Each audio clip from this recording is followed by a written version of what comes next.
Hey guys, sorry I'm late. Just making a nice cup of tea, getting ready for a very long Trevor Barker medal, apparently, from what I've heard. Hope you're all going well.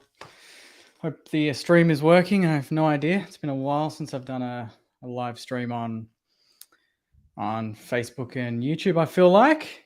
G'day, Geordie. How's it going, mate? How's it going, everyone? Thank you for tuning in. I've got the Saints live stream ready to go, so I don't think they've started. It's going to be interesting. I am also going to be posting on the channel, so every award I've got ready to go in Photoshop. I don't know who wins, so I don't have that much insight, but nonetheless, it should be a pretty exciting night. I think in terms of awards that we're looking at, we've got obviously the Trevor Barker medal, we've got the best and fairest, and I feel like we know who's going to win that, potentially. I don't know. Actually, straight off the bat, I'm curious. Who do you think's going to win tonight? I feel like I know what everyone's going to say, but just put it in the comments. I feel like it could be a surprise. You know, there was a surprise a couple of years ago when Rowan Marshall finished I think it was 2018 or 2019, finished the year on fire, and then I think Seb Ross won it that year, pinched it by a couple of votes. So it could be Crouchy. It could be Wilkie. It could be Cal Wilkie. So I reckon there could be a few surprises. And then obviously Sinclair, hence why we got him on the potty last night. So for everyone that's watched it and commented and sent kind messages and everything like that, it's been really just amazing. So thank you guys for tuning in.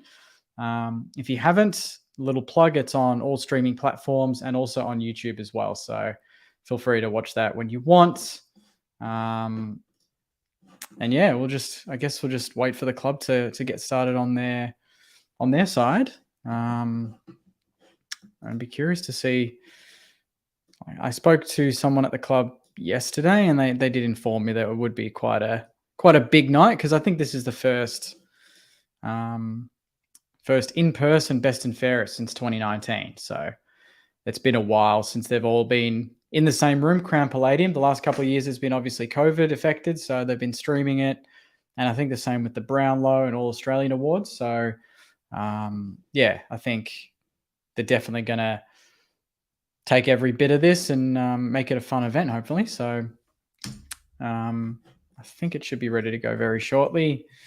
We'll see how we go. But yeah, hopefully you guys enjoy the setup. I've got a new mic. I've got a bit of a red light going on, so a bit of mood lighting, if you will. And I think it gives it a bit more of a wow factor, I guess. If I want to do more live streams, it's got to look interesting. So hopefully this does help. So thanks for everyone for tuning in, all 126 of you. I can put, if you'd like, the link. I think this will work. So I've just put a link. Thanks, Cardi. Appreciate that, mate. We're definitely lining up a few more potential fairly big interviews, I guess, in the off season. So that'll be pretty big, I guess. Yeah, I've been chatting to a few people. Could leak, I guess. Yeah, been chatting to Joey, so that'll be one that we definitely want to get on. Montagna, which would be amazing. And then I think Sinks did mention that Higo is a fair fan of the channel. Apparently, I don't know if he's joking or not, but Jack Higgins could be one that we would try and work with the club to get on board, which would be amazing. And then the other one that a lot of people mentioned, he's not a player or anything, but he is an ex-coach and quite a controversial one. Grant Thomas is another one that we have been sussing, and he seems pretty keen. So there might be a fair bit at play there to organise. So definitely, even when the potty does finish up, which it might well be next week, could be the last one for the year, there will still be, aiming to have kind of random interviews here and there, whether it's me, Marshy, Joycey, or me or Marshy, me or Joycey. Just kind of random interviews when we can. That'll go up on the potty, and then we'll we'll put it up on the YouTube channel as well. So I think, yeah, even though it's the off season, this is actually a really good time for me because I can think of, I guess, the content that you can't do during the year because you're so busy focusing on the match previews, match reviews, reactions, fan cams, potty, analyzing every game that, yeah, it's good to, I guess, have a bit more free time to think about these ideas. Which means, yeah, chatting to GT, chatting to Joey, chatting to Higo, hopefully. I have been in contact with Rui's agent, trying to land that one would be amazing. Yeah, so if you guys have any particular player, any particular Saner that you want us to get on, definitely hit me up. And we can do our best to get them on because, yeah, we haven't really done that many guests. And that's one little part of the channel that I really want to kind of up is getting more Saners on, more big Saints guests. And yeah, I think hopefully the start of something good from yesterday with Sinks coming into the studio, no less, not just a Zoom call, which is kind of what I guess everyone's used to the last couple of years.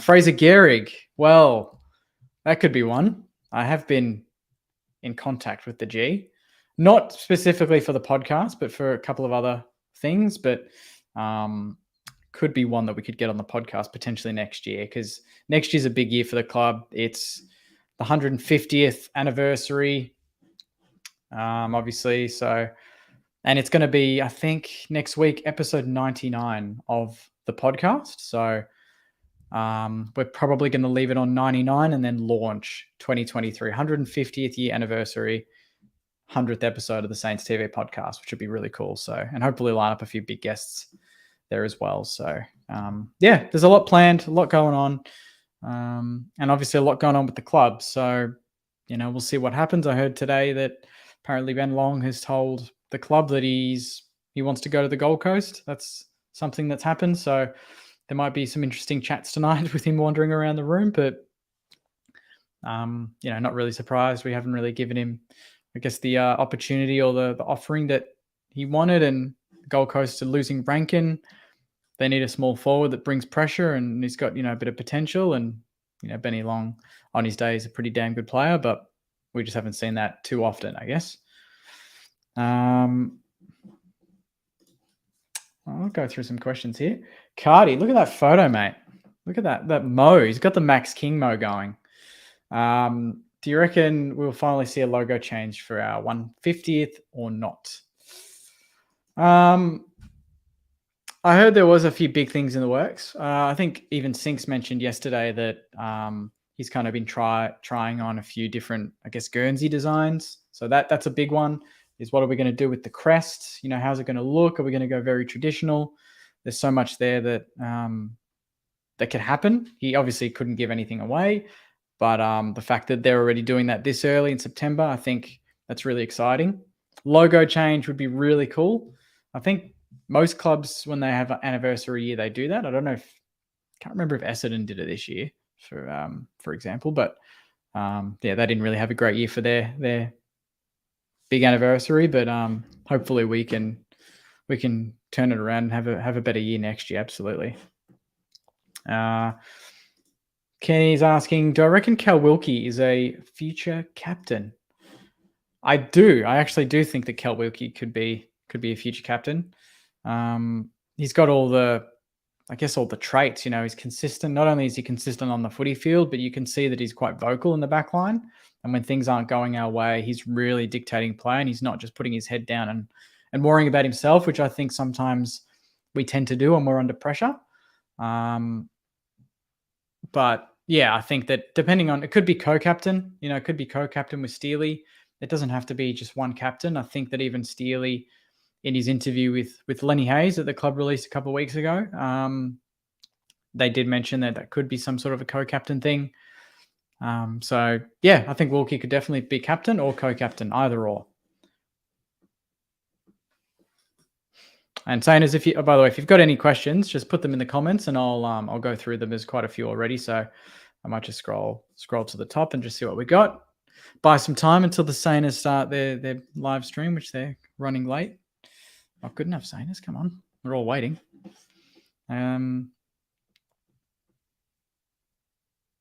G'day, Oscar. Just saying hey to a few. Hey, Joe. Thanks for tuning in, mate. Yep, everyone thinks Sinks is going to win. Steph, thank you for all your hard work that you put into your pages and your channel. Thanks very much, Steph. Thank you for that. Yeah, pleasure. Happy to do it. Love doing it.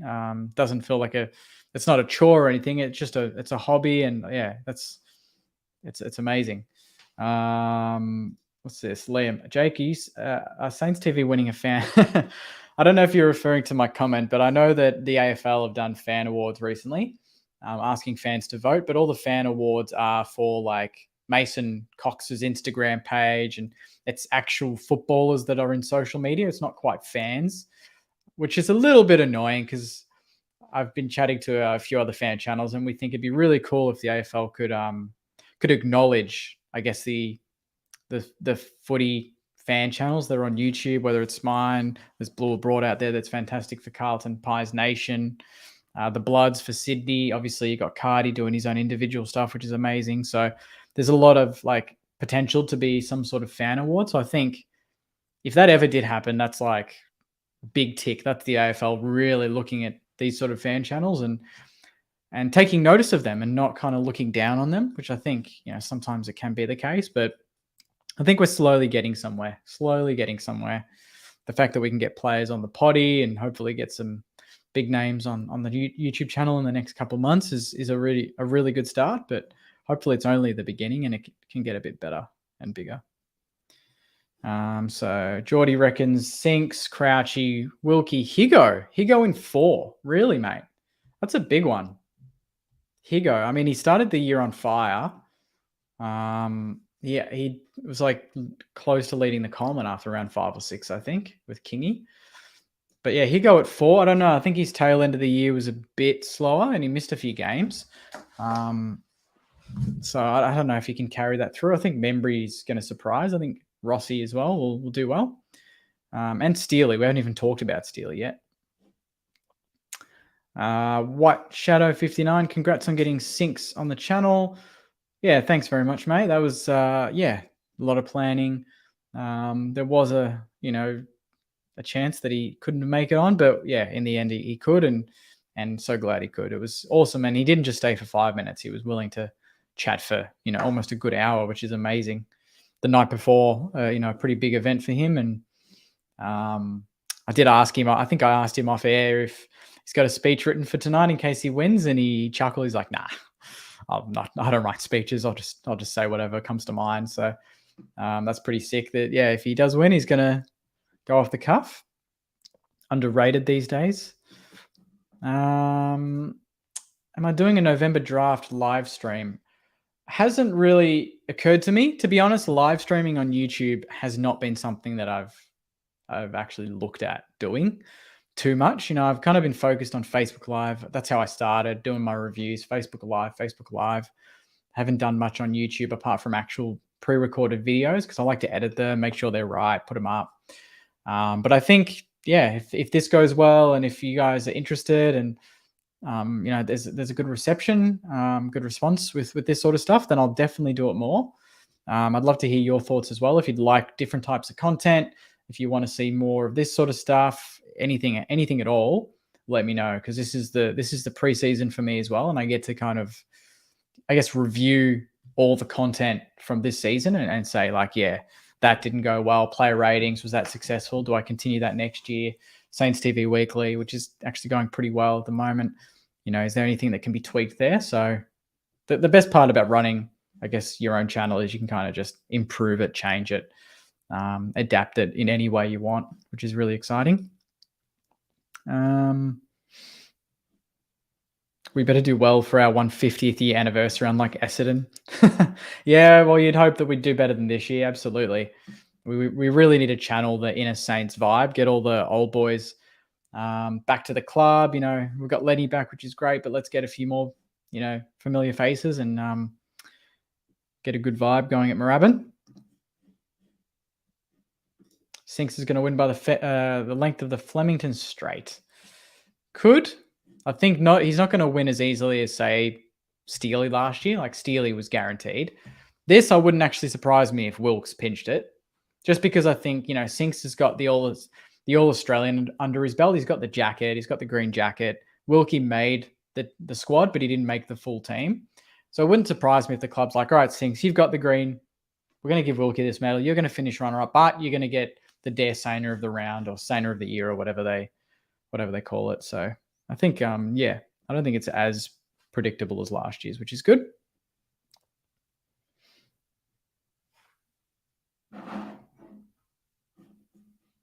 Chad. Go on the old accountant call.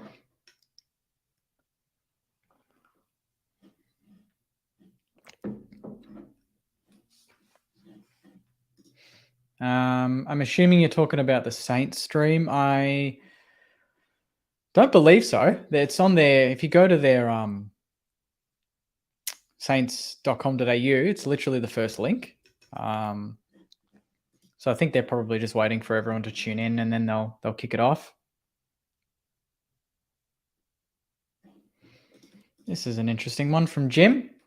Do you think there's any correlation with Butler's 2020 form disappearing since Higgins joined? I don't know. I think it'd be really good to see them both dominate a game, but it hasn't really happened. I think that early season form from Higo was really good. I'm not sure if that was with Butler in the side. I'm pretty sure Butler played most of the games this year. So we have seen the best of Higo with Butler, but we haven't seen the best of both of them. It's either been one playing really well and then the other one dropping off. We need to somehow find that balance. But I wonder, and I think Joycey or Marshy has mentioned this on the potty a few times, but, do most teams play with two guaranteed smalls now, or do they play with one guaranteed small and then a rotating mid? Like Brisbane, they've got McCarthy and they've got Cameron and then they've got Rayner and Bailey, Zach Bailey. But a lot of them can rotate through the midfield now. It's not just, forward pocket. That's where you play. You're expected to play in the midfield as well. And Butler's obviously not done that. I think he's capable of playing midfield, but we haven't really played him there. Timmy Chat's not related to footy, but what do you do for a job? Nothing too exciting, but I'm at an agency, advertising, so I do a bit of marketing.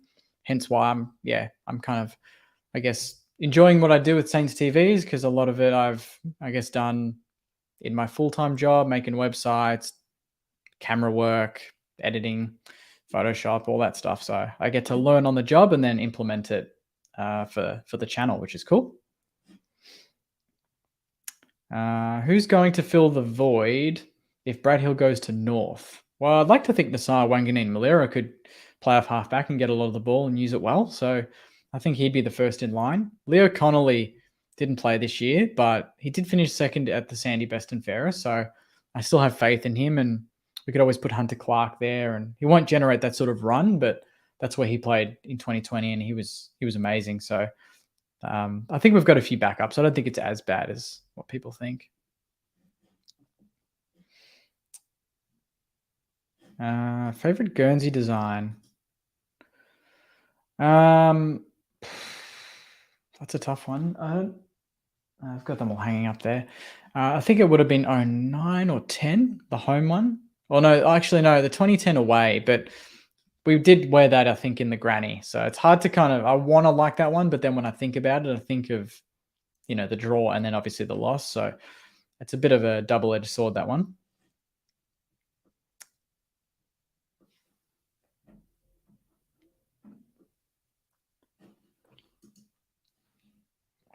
Yeah, a fair bit, to be honest.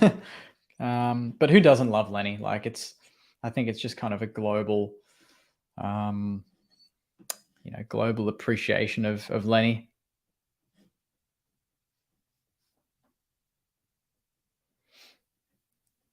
Who's my top five? Top five, I think, is going to be Sinks, Wilkie, Crouch. I think then it might well be. That's a tough one after that. Gresham had a good start to the year. Could then be Steely. And then maybe Membry or Ross. It could be one of them. I think D-Mac will be polling really well. at the halfway mark before the Brizzy game. I think he'll be in the top 5, and then unfortunately he gets injured and doesn't play much of the rest of the year. But yeah, it's going to be tough. 3 and 4, I think Steely will sneak in the 5, which is, it says a lot that Steely's not guaranteed to even sneak in the top 5, but I think he will. And then it's a battle for 5th, which could be Seb, Membry, D-Mac even, Mason Wood potentially. Who's the first ever Saints player that I've met? First ever Saints player that I met. I think it would have had to have been Lenny, to be honest. I think it was definitely Lenny. When I got his book, and it was like during work hours, and I had the longest lunch break ever because I went and lined up at Emporium, I think it was, in the city. And then, got a photo with him, got it signed. He's one that I'd love to get on the potty. If you're watching this, Lenny, give me a call, mate. We'll get you on.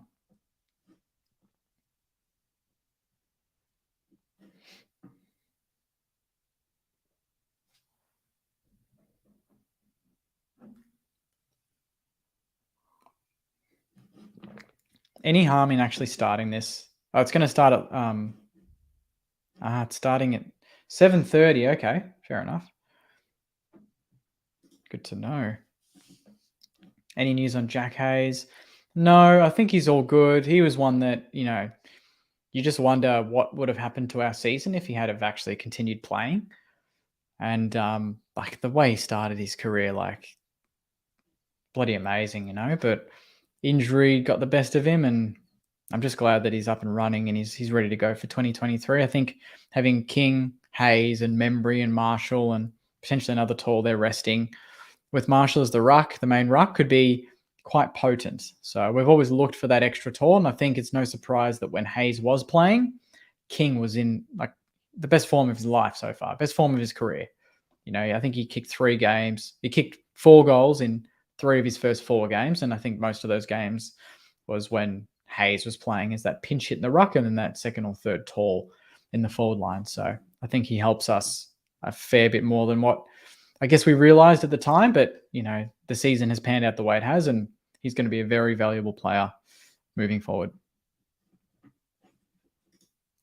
Am I able to get inside footage at Moorabbin?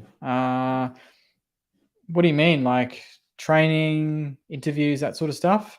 I think I could probably organize a bit more at RSEA, which would be nice. I'm going to get a bit more in contact with the club, hopefully in the next couple of months. And then from there, we'll just see what happens, have a chat, come up with a few ideas and see if it all fits.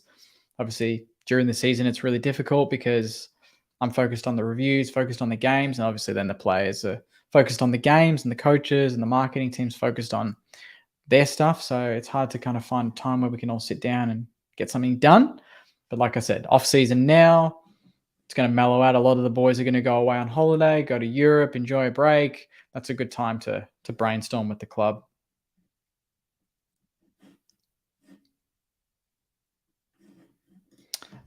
Favorite Saints forward line player of all time? I do love Milne and Rui, but I just love the G. Like when I think of my happiest years, I guess, going for the Saints and going to games, it's like going to the MCG and we're playing Richmond and it's 2005 and we win by 100 and the G kicks 10, and my uncle used to take the footy records. He'd do the pen, he'd mark every goal, the lines, and he's still got the records. So occasionally I'll look at them and, you'll see that, the G's kicked 7 that week, 8 the next week, 10 the next week. And you're like, far out. Like I was there and I feel like at the time I didn't really acknowledge how good it was. Like you kind of take it for granted because he was doing it every week. And now when you don't have that, you're like, damn, those were good times. We didn't win a flag, but bloody hell, those were good times. Seeing the G kick 10, like a young Rui kicking 5 and running his opponents into the ground. And then if he didn't kick 5, Milne kicked 5. It was just such a potent forward line completely.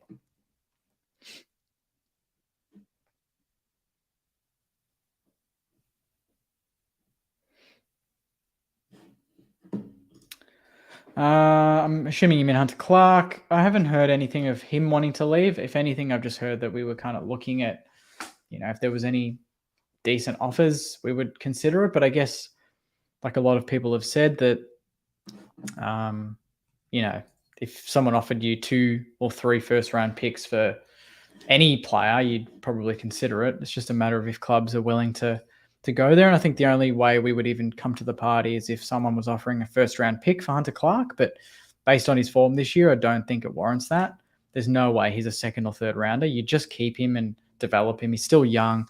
He's obviously been injury riddled, but not the sort of injuries that are soft tissue that it's like, it's not a Dan Hanbury situation. It's just like, stop, I guess, knocking yourself out or getting your body into positions where you get hit and you break your jaw. But that's not really his fault. It's just his game. He plays a contested game, but his body isn't really made for that sort of football. So I think the club's kind of got to educate him on his best position, his best way of playing the footy. And I think we'll get the best out of him because he's shown enough. Like, he's done some things in 2020, 2021, that goal against Hawthorn. There's so much about, Hunter Clark that, here we go. Music started, Sainers. There's so much about him that I really like, and we'll see.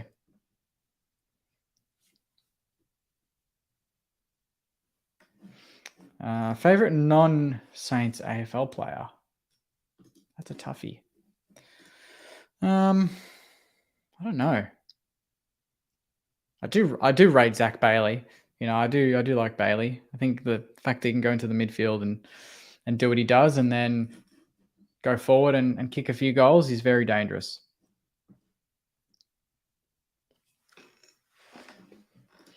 I'm thinking that he'll be available, mate. I think he'll be available. That's a long time. I think, the fact that he was running months ago, I think, from the footage that the club circulated, I think it'll be fine. The live is going to start, guys. Actually, I'm actually going to be hosting the Best and Fairest tonight, so it's just a bit of a surprise. Let's get into it. That'd be a big risk for the club. Who's your pick tonight, Jakey boy? Is definitely my boy Jack Sinclair. I think he's going to take it out ahead of Kel Wilkie in a very tight top 3 there, and then I think they'll, the 4 and 5 will be thereabouts, but not quite.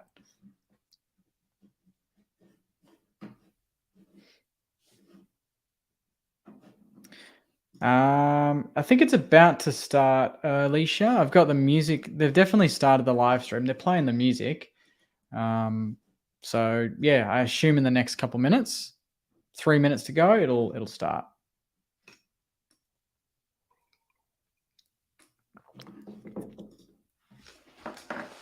Who, outside of Cal Wilkie Sainers, who has been your most underrated Sainter for the season? Not one of the top dogs, not one of the big boys that's going to be in the top 5 of the BNF. Who, out of the rest of the team, was underrated this year? Who had a better season that people give him credit for? I think, Sean's saying Mason Wood. Yep. I think Mason Wood's definitely had a big year. Ooh, someone's gone Jimmy Webster.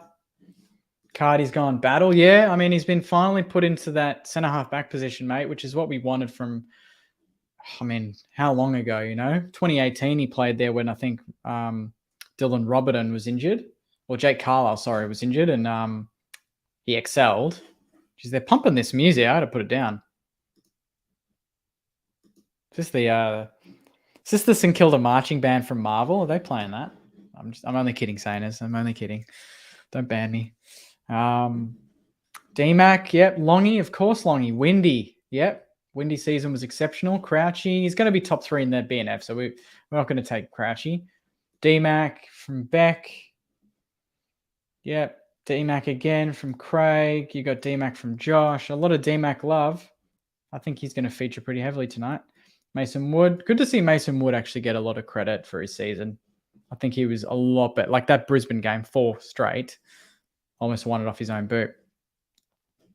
Underrated Paddy influence. That's a good one from Beth. Yep. Can't forget Paddy, and a bit sad to see him finish up, but that's the way it is. Battle. Yep. The Sire, absolutely. He had a pretty good year. I mean, he missed a few games. When he did play, I thought he was always really good. And Seb, yeah. I mean, especially the first 10 weeks, I couldn't believe how good Seb was playing. You know, it was just 2017 Seb, which is really, really exciting. And then you got Membry from Kenny G. Yep. I'm liking it. Yep, good vibes. Pato as well. There's one.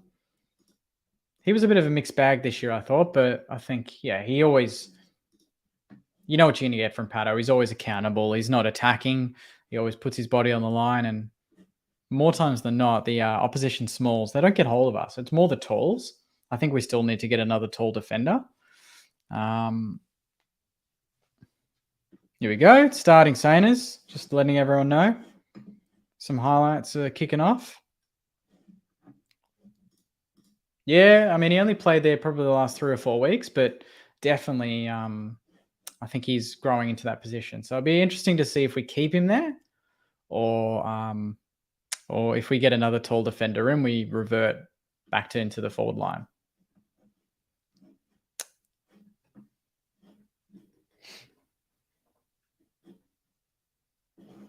This is a good one from Luke. As another club perspective, what are your thoughts on the Oliver and Berry? Yeah, look, I'm on Berry's side. I think that Oliver had his elbow in his throat. I was there at the game, and yeah, I think it should just be a fine for both of them, and you move on. I don't think anyone should get suspended out of that. Not with a prelim on the line, and he was instigated. So I don't know what the end call was. Is Berry off? I don't even know, but I think you'd like to think common sense prevails because Clayton Oliver was putting all his weight on his throat. So self-defense, I guess, is what I would have called it.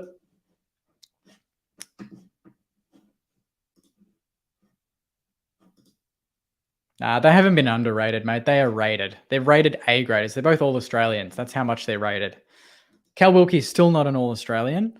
That's still underrated in my eyes. So here we go. Let's do it, Saners.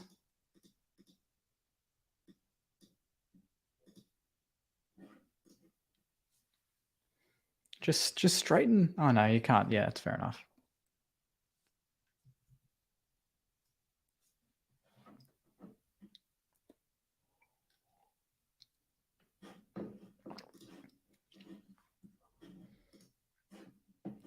Yeah, fair call. Fair call.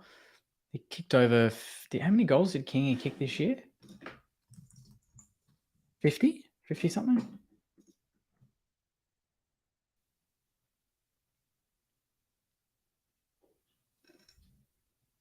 $52 goals this year. 52 goals, 41. Or 54, yep. Fair enough. God, he could have kicked so many more goals. You can't even imagine. All right, I'll stop talking.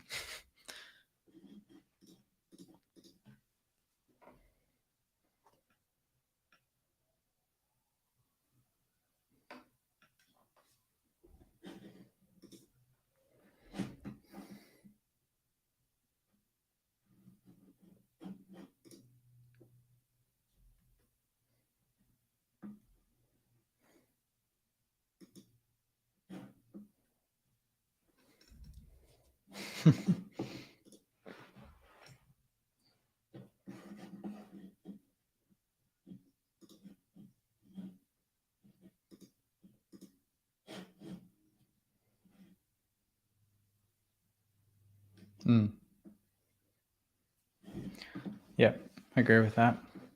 I mean, he had nearly 100 shots on. He had 100 shots on goal, so.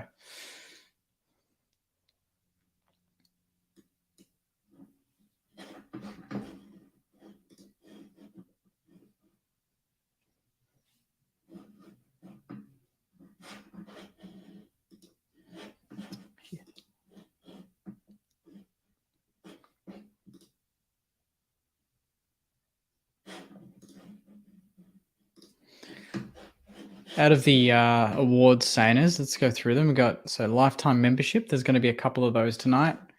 Player of the Year, Lenny Hayes Player Crest Award, Robert Harvey Best Clubman, and the Best Emerging Player. Who wins the best emerging player, Saners? Who wins that award? Is it Windy? Is it Owens? No one's even mentioned Owens yet. Could it be Kingy again? Does he still count as emerging, or is he emerged?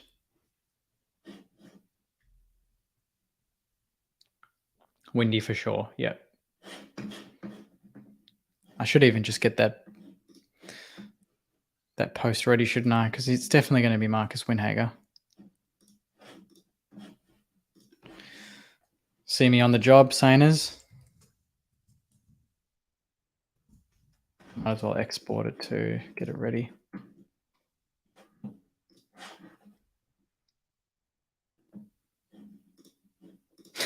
Stuart.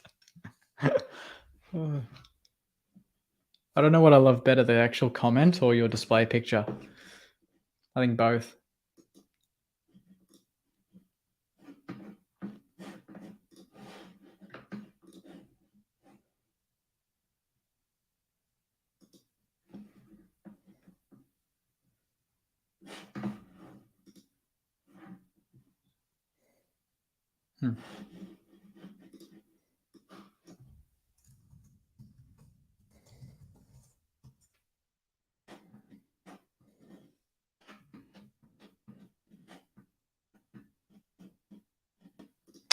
It's a good one, Sean.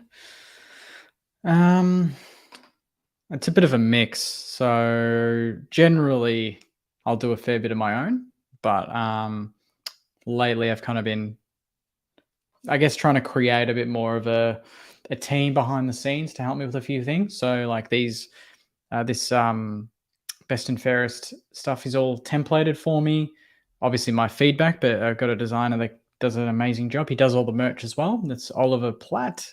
He's very talented, got a very good Instagram. So if you ever want Saints prints or anything like that, he's the man to go to, but he's set up everything for me for tonight, which is really handy. I've just got to basically type in the names, the awards, and then export and post. Speeds it up a little bit because during the week, sometimes I just can't get it all done with full-time work and, indoor soccer certain nights of the week and stuff like that. So, it's gets a bit hectic, but getting a few people on board to help. And obviously Sarah last week as well for the AFL, the Saints TV W show. Sarah has jumped on and doing that. So plenty of stuff, plenty of, I guess, help behind the scenes.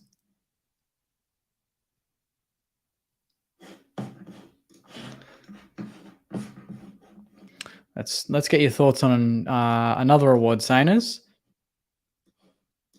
The Lenny Hayes Players Crest Award.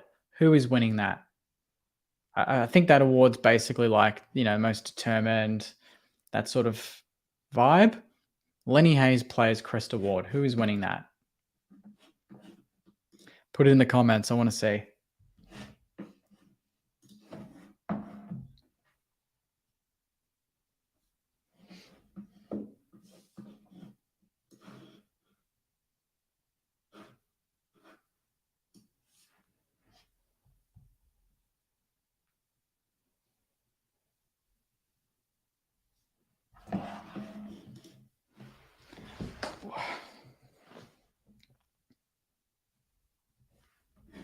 So we got G-Train, Crouchy, we've got D-Mac, Higo, D-Mac, Long, Hill, Battle, Wilkie, Hill, Wilkie, D-Mac, Hill, Low-Key, Wilkes, Hill. Okay. Some interesting ones there. I think Cal Wilkie's probably the main pick for me. There's also Robert Harvey Best Clubman Award. Is Wilkie Best Clubman, or is there someone else that's that? Like, who takes out the best clubman? Because I think Wilkie's, he didn't miss a game. He hasn't missed a game his whole career. I feel like Wilkie's right up there as probably one of the best clubmen. What do we reckon about that?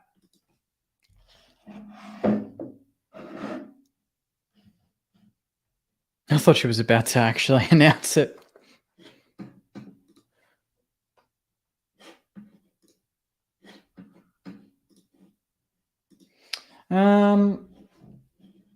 I don't think so. Usually they kind of mix it up. I think usually the only time they kind of give the same player the same award is like the Dare Iced Coffee Sainter of the Year. I think most times like Steely's won that and also won the Trevor Barker medal. But I think the rest of them they'll try and, they don't want to just give it to one bloke because there's a bunch of players that played all year, and I'm sure they deserve some recognition, some of them. So yeah, they'll mix it up.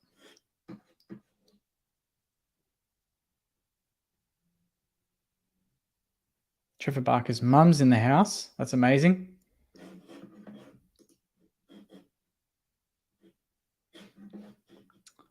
Crouchy, what have you got here? Crouch for Crest, Wilco for Clubman. I don't mind that at all. Second and third have definitely got to get it. I'm going to take this one on board, Tony. I'm going to do the design. I'm going to export it. And we're going to see if you're right. Crouch for Crest, Wilco for Clubman. Lenny Hayes. We'll go Crouchy.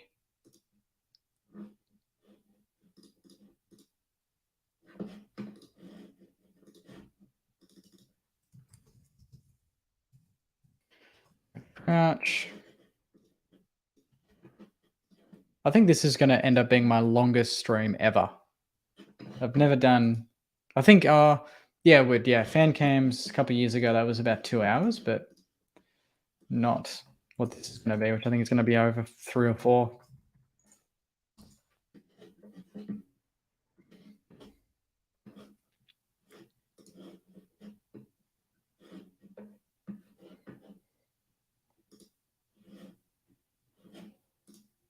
It started already, mate, Bailey. It's if you go to saints.com.au, you'll literally see the first thing you see is the live stream page. Click on that, and then you can watch it. So anyone that's wondering if it's on, it is on.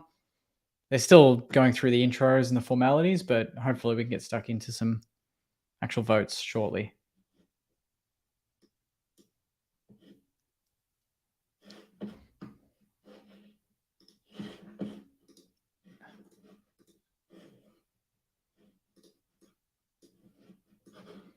Jackson Warne is in the house as well on his dad's birthday. Rest in peace, Shane Warne.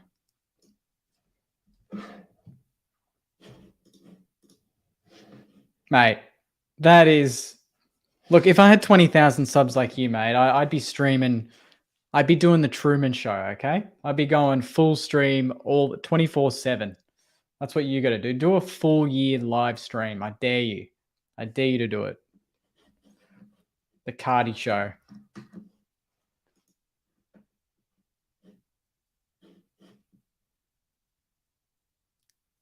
Charlie Clausen's in the house as well. Avid follower. Oh, no, actually, I think he follows me on Twitter, surprisingly.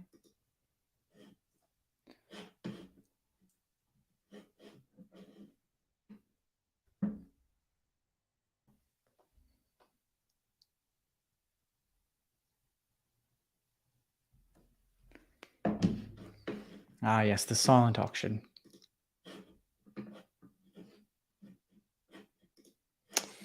Just didn't get it back from the dry cleaners in time, mate. Sorry. Was going to wear one last night, and then thought maybe sinks would be, don't want to go too crazy with sinks in the house.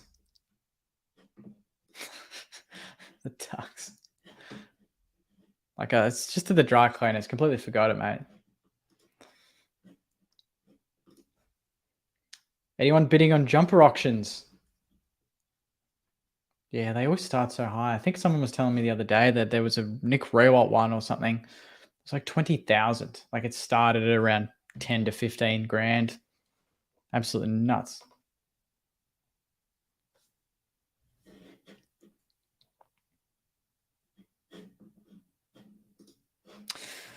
Yeah, would have been handy, but yeah. Hopefully next year I can actually get to the Best and Fairest. I haven't been to one yet. Prefer to kind of watch it from home and chat to you guys and post about it. I think it's But yeah, it'd be good to go then, meet some of the boys.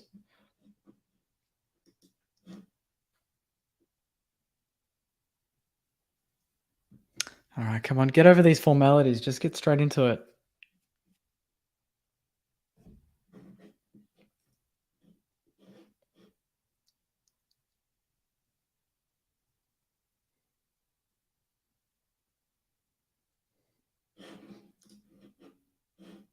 I honestly think players don't give a shit about people going up to them at the BNF for a photo. Like, that's half the reason why fans buy $300 tickets to go to the BNF, is to have an opportunity to be up close and personal with some of these boys.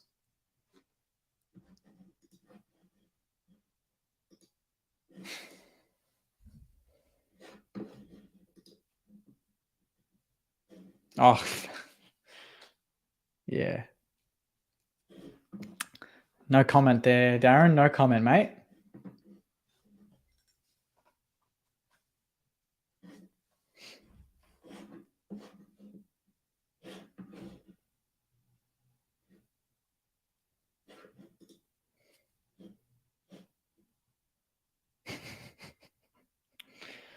The amount of people that have randomly just messaged me about the chicken nuggets comment that I mentioned yesterday on the potty. That was history. That's 10 years ago. I swear, I don't do that anymore.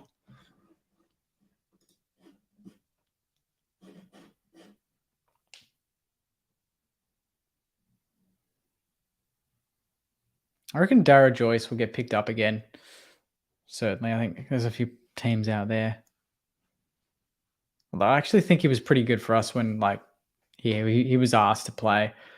He's a depth player. He's never going to be a gun defender. I think, like, I would have offered him one more year. Like Tom Campbell, you're just big boys. They do the job. They don't get pushed around. They don't cost you an arm and a leg. No harm in keeping them.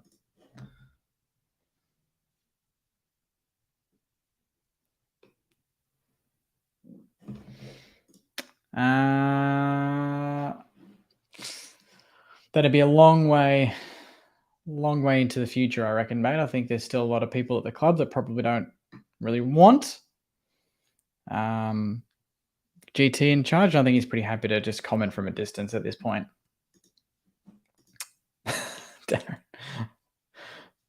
I don't cook very often, so there's going to be about 2 pages in there. But yeah, I might do that if you're willing to buy it.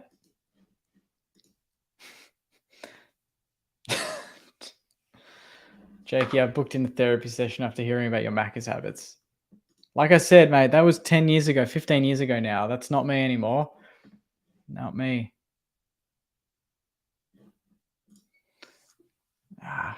Not that happy, to be honest. I think we can look to be brutal with our, I guess, reevaluation or review, whatever you want to call it, but we shouldn't be shopping around our potential stars. Like he's got A-grade potential. We know that.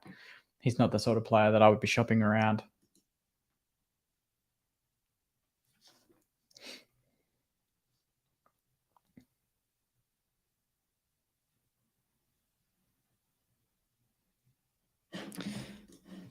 Here we go. Bassett's talking about the review.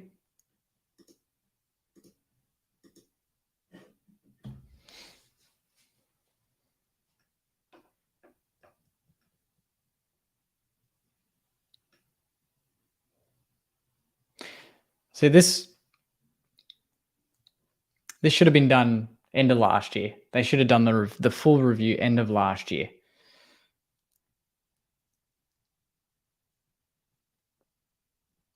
What do you guys think about what he's saying at the moment? I'm very curious.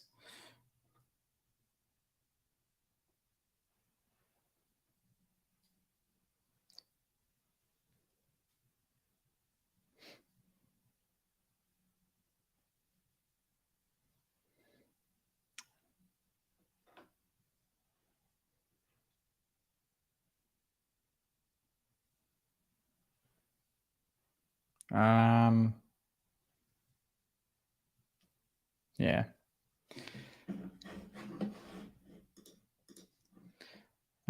Caulfield, Hawthorn. Yeah, that's quiet now. I mean, I'd like to think that we're not losing Caulfield or Clark this off season.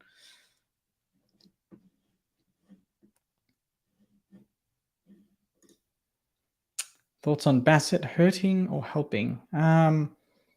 Undecided at this point. I still think that he's obviously a very, very successful businessman and he knows how to make some tough calls. So hopefully with this review and him driving it, this will be hopefully the review that we needed probably a year ago. But yeah, you can do as many reviews as you want, but you've really got to drive it home. You've got to set a standard and stick to it.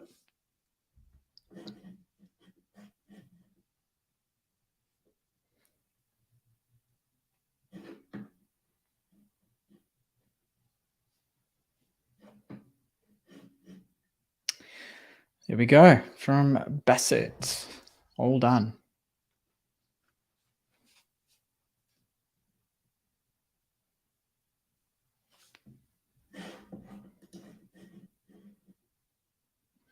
A full house there at Crown Palladium.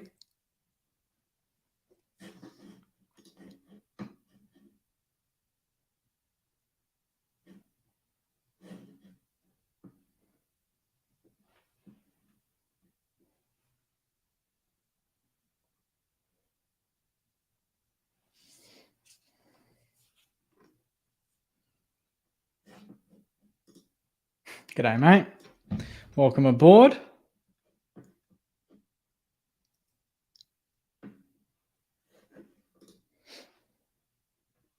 Yeah, spot on, Josh. I'm keen as well.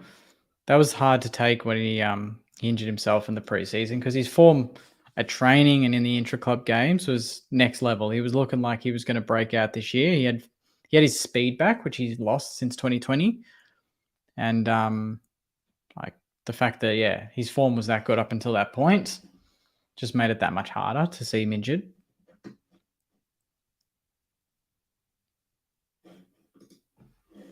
Stu, the club was meant to be aggressive in the trade period. No mention of any prospective players apart from DeGoey who won't be coming.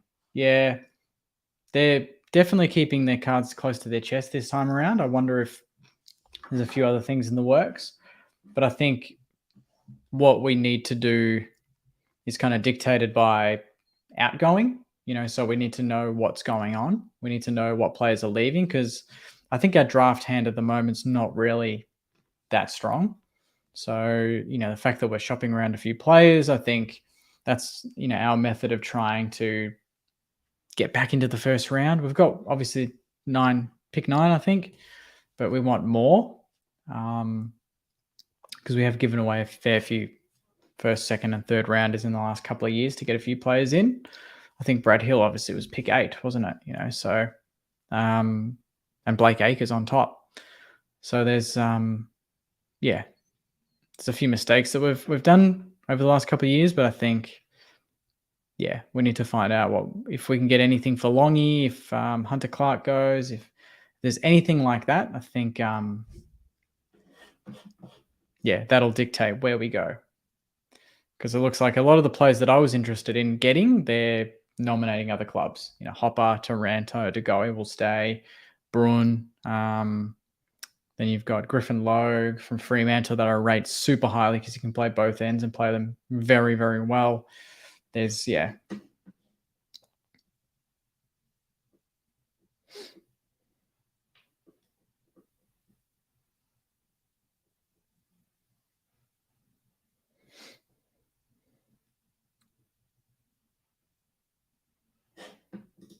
reckon they're going to get these awards kicked off at midnight. What do we reckon?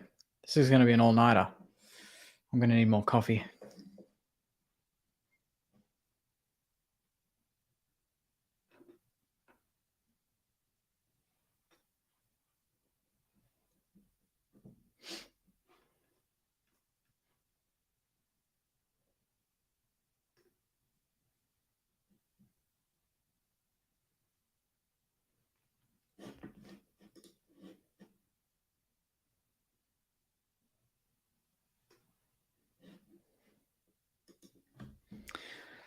With all the trade news happening at the moment, what's the number one position? Don't give me a player, but what's the number one position on the ground that we need to address?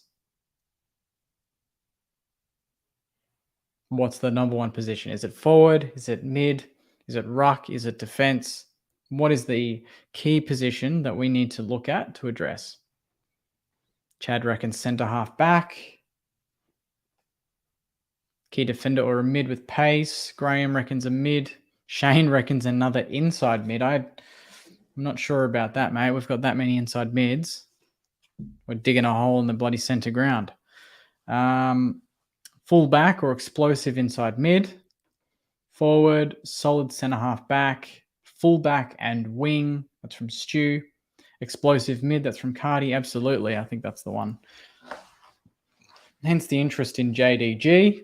Explosive mid. There's not many of them to get. You know, that's the point is, although a lot of people were quite, I guess, put off by the fact that we're interested in Tagoe, it's because he's, the number one explosive mid in the comp at the moment, and his club didn't like him, and now his club loves him because you look at the form of his two finals, and they've been, Dusty-esque. They've been exceptional. He's been close to best on ground in both. So, I think anyone that had reservations about Tagoe, you look at his two finals and you're like, oh yeah, that'd be handy coming out of the middle with Steely and Crouchy and those sort of guys. But obviously, he's not going to go anytime soon. He's going to sign that big deal with Collingwood, and he's going to be there probably for life. Outside mid and another key forward and ruck. That's from Beth. He also reckons that Ben McAvoy would change things for us in the back line. I have issues with Duke's decision-making as the key back. Yeah, I guess Dukes has been, it's more his kicking, I guess, like a bit inconsistent with that. Just bombing it out of the back line and just turning the ball over in really critical points on the ground at critical times and costing goals. He's good when he doesn't have to think, just run, jump, punch. That's what he does best, the 1%ers. But when he has to finesse with the footy, that's when he's not at his best. But I think it's not really his fault. We're just kind of asking too much of him. I think we need to make him sort of that second tall if we can. Wilkie becomes third, and then you got Battle, Highmore in there, and we don't know what is going to happen with Highmore. He better not leave. And then look to get another full back in. That'd be a really good scenario for me.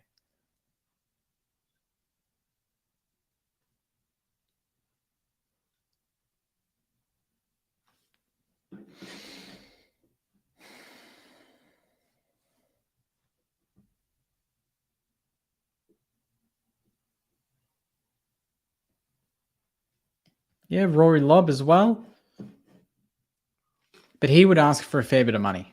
Like Rory Lobb, he'd cost a fair bit. Like I think he's already on about 700 or more at Fremantle. And I think, we get, if Brad Hill goes to North, which it's looking pretty much done, depends on if they can pay his full contract because he's got 2 years left on his contract.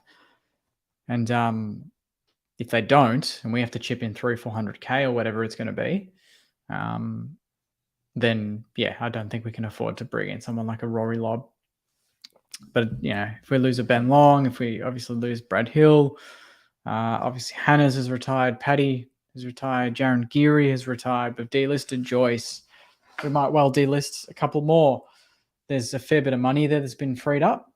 So there'll be some money, but I don't want to put it all into one boat and get Rory Lobb. I think we need to spread it to some youth, some young youth, and then maybe one big fish if there's one out there that's too good to be true.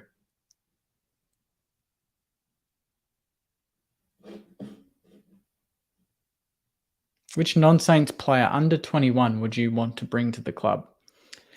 Well, that's pretty easy. Nick Dacos. I think, just Nick Dacos. Just take him. That's another gun midfielder. He can play wing, play half back, can play half forward, kick goals, hit a target. He's fast, good, at ground level, good above his head. Complete player pretty much. And he's, 20? Maybe not, maybe even younger. A rising star. You take him in a second. Will Ashcroft, yep, but he hasn't even played AFL yet, so we can't really judge him too harsh. Judge him at all. Whereas, Nick Dacos was probably any other year, might have even stuck into the All-Australian squad. That's how good his form was.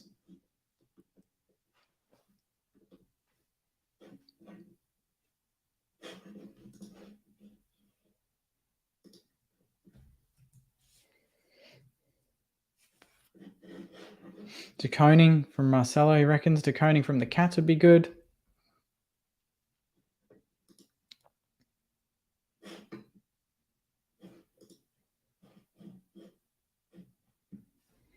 Oh, here we go.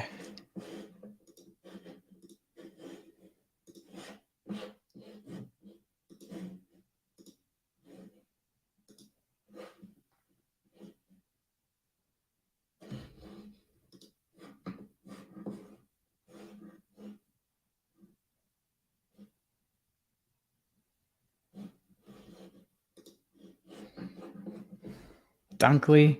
I'm pretty sure Dunkley is older than 21. James? Ashley asking the hard-hitting questions. Is Brett Ratton the man to take us forward? Yeah, unknown. I think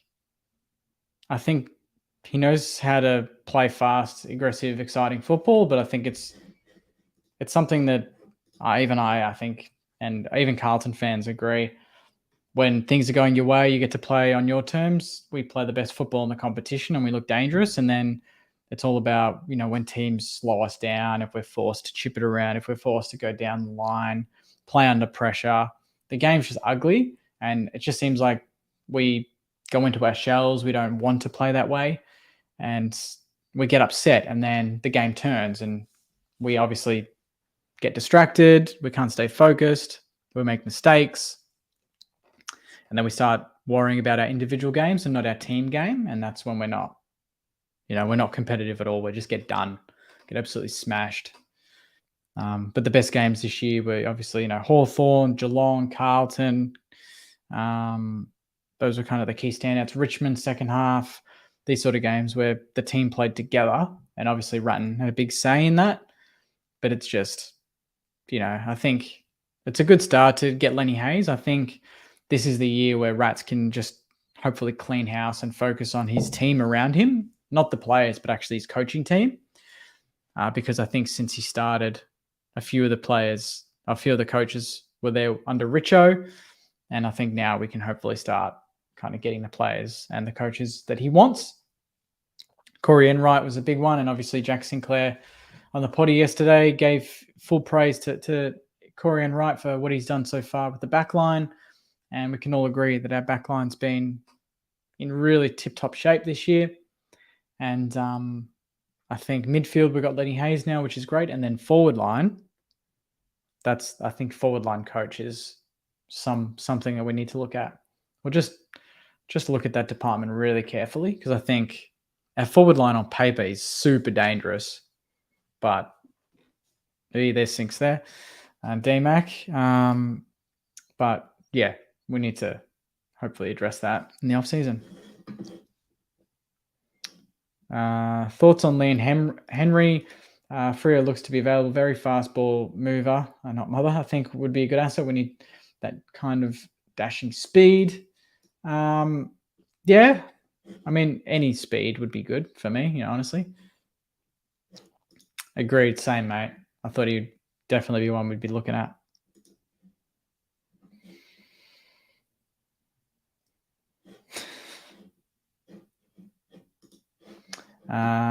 I started Supercoach and I was going really well, to be honest, Beth. Like my team was, I think I actually was, I think it was 6-1. And then just as I do every time I start Supercoach, I just forgot about it, forgot about my tipping, finished bottom in the tipping because I just didn't do it. Supercoach, I have no idea how my team's gone. I might actually log in tomorrow or something and check it out. I probably won a league or something. Nah, I'm pretty sure I get done.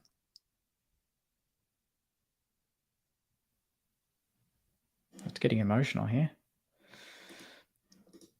Welcome aboard, mate. Welcome aboard. Thanks for joining.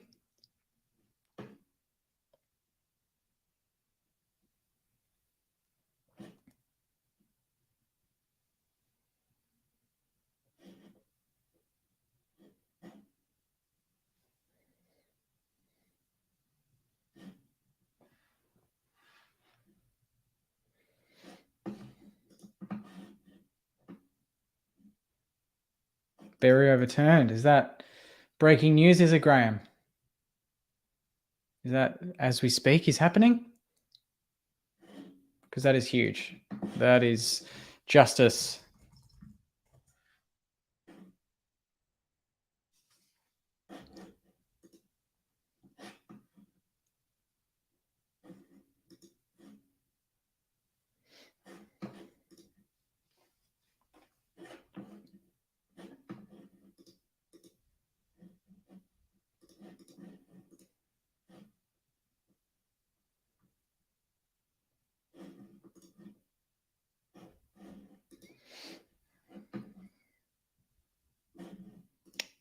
Pies v Brizzy, eh?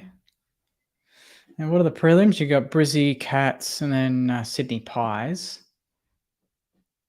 What do we reckon? Who's making the granny? Non-Saints talk, but who's making the granny and who do we want to win the granny? Obviously, everyone knows that I want Geelong to just fall off a cliff, and they never do. But I've got a weird feeling about Brisbane. I just don't know why. The way they played against Melbourne, I was there with my Brizzy mate, and the way they overturned that game, I think that gave them a little bit of belief that they've needed for about 5 years. And they've first win on the MCG in, I think, 11 years or 11 outings. It would not surprise me to see them upset the Cats, because the Cats had the week off, and that doesn't always help. Having that break, it really doesn't. It can invite complacency, whereas Brizzy are still got that adrenaline back on the ground that they just played at. I reckon that could be a surprise. And there could be, it could be a Pies Brizzy again, like 03 and 02. Cat Sydney, I'd like to see the best two teams battle it out.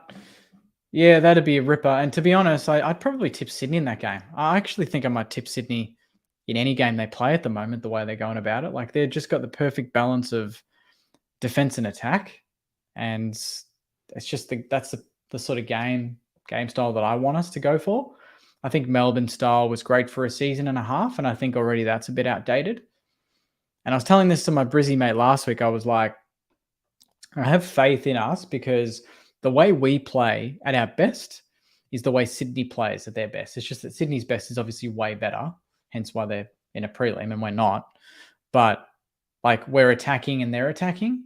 We're not trying to play like Melbourne. We're not trying to play like Richmond of 2017 anymore. That's gone. That doesn't work. It's a bit of a balance of like frenetic footy and skill. And I think we've got that frantic style covered. It's just when there's skills involved and when you're playing better teams and you're forced to hit targets, that's where Sydney is still really good, because they've got the skills for it and the talent. We don't quite have that. So I think that, I think that we're not as far off as people think, but we still need a lot to go right to win that second flag.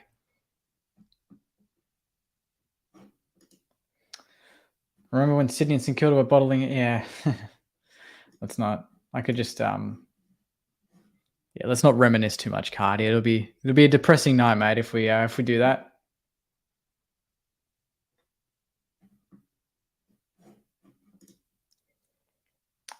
History backs Sydney and Geelong to win. Teams that have finished top three have won all premierships, have won since 2000, with the outlier being 7. The Dogs.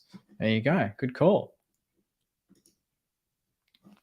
Well, if Brizzy get all the way, they've done the 2016 Dogs, that's for sure. Winning 4 finals.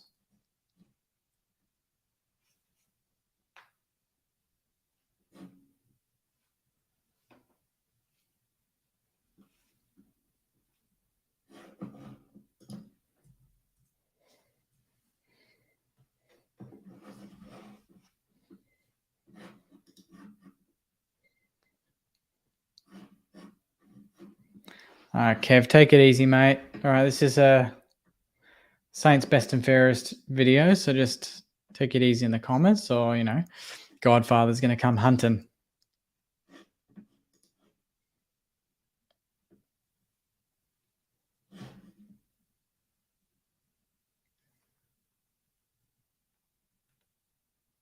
Rats.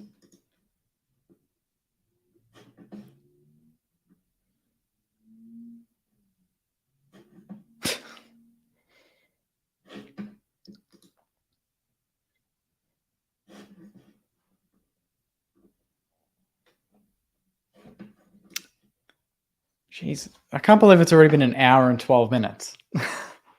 And it's still just introductions.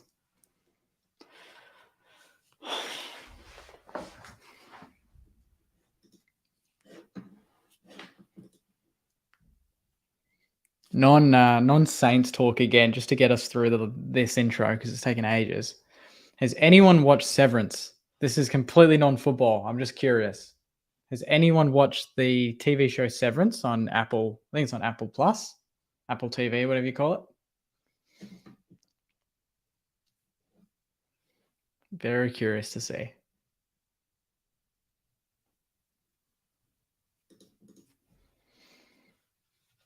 Because I actually, if anyone's seen it, there's oh, you guys seen it? Isaac's seen it. Sammy's seen it.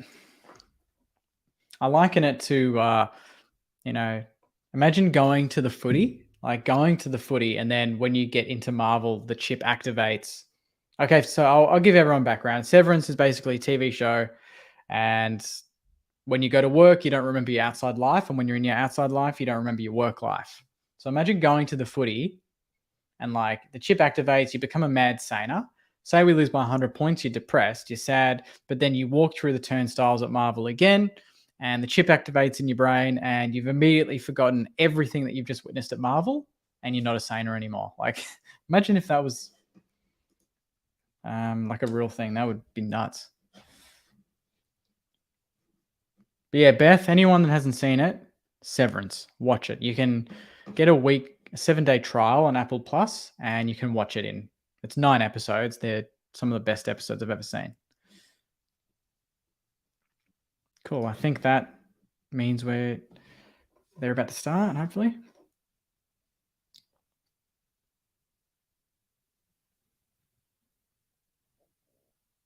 Lethers. This is Marshy's, mate.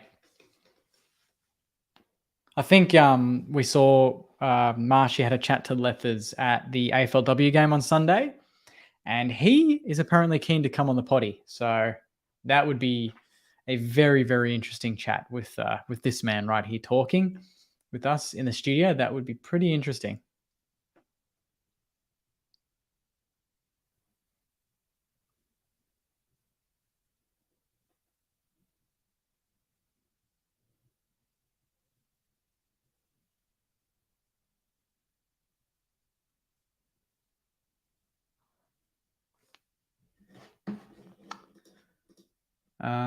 Favorite Arsenal player? That would have to be Martinelli at the moment, mate. Youngster on the left wing. Just love the way he goes about it. Was a big Alexis Sanchez fan, and I think, Martinelli's following in those footsteps, but hopefully he doesn't leave the club.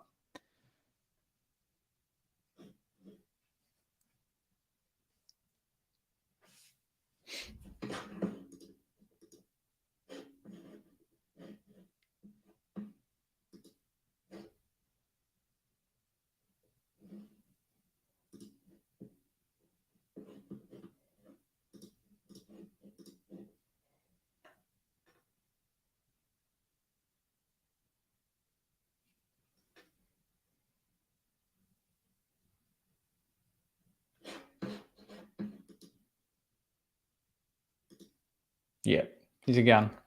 He's a gun, mate.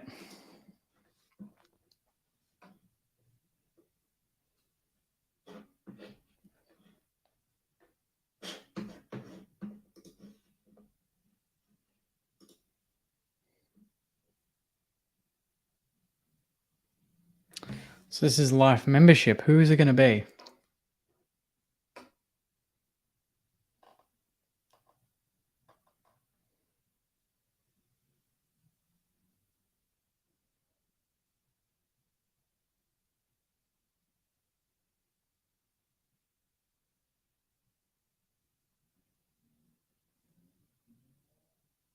It's not Dean Cairns, Tom. Thanks, Saints and Sports. Thanks for the sub. Appreciate it.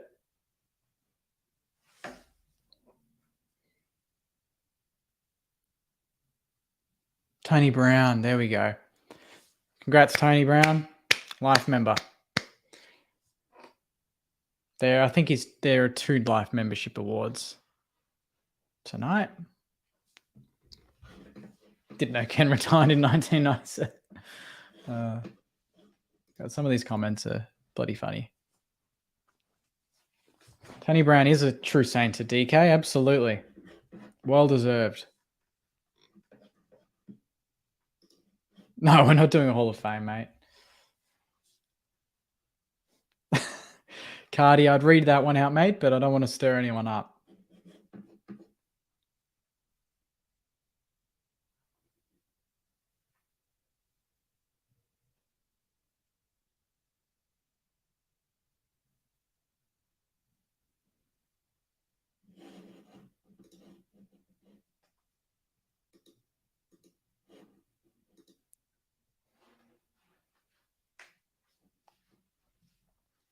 Getting some new names on here, which is cool. Not just the usual signers, so that's always cool. Thanks for tuning in, everyone. Hopefully we can get talking about some awards soon. That'd be nice.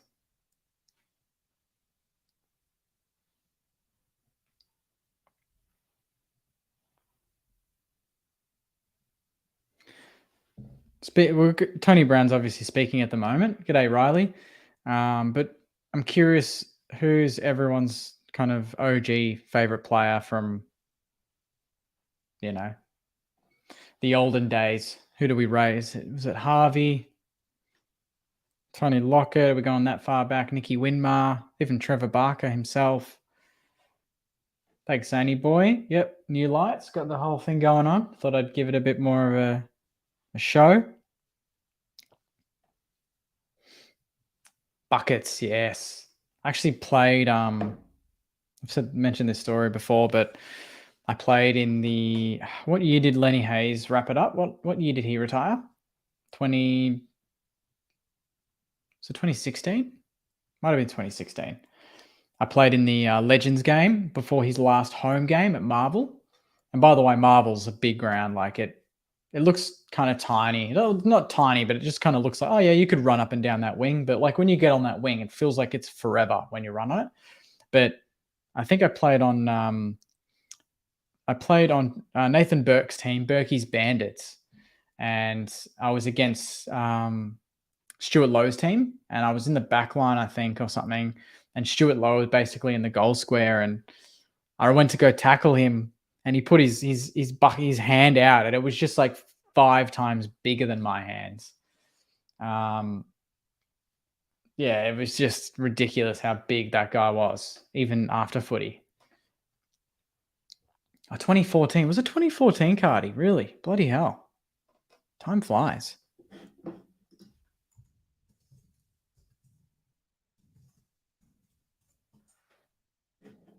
$2014. Nuts. Can't believe it was 8 years ago already.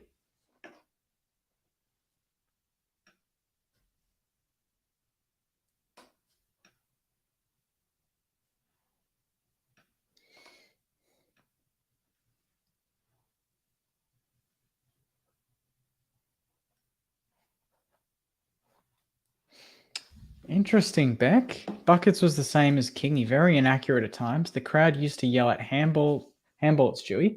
Didn't know that, but that's the thing. Like, we forget how young Kingy is, and even Rui was the same, but he still kicks 700 goals. Like, if Kingy gets anywhere near that, like, you'd think that he's winning a few Colemans and we're playing in some final series. So you'd be pretty happy with that, to be honest.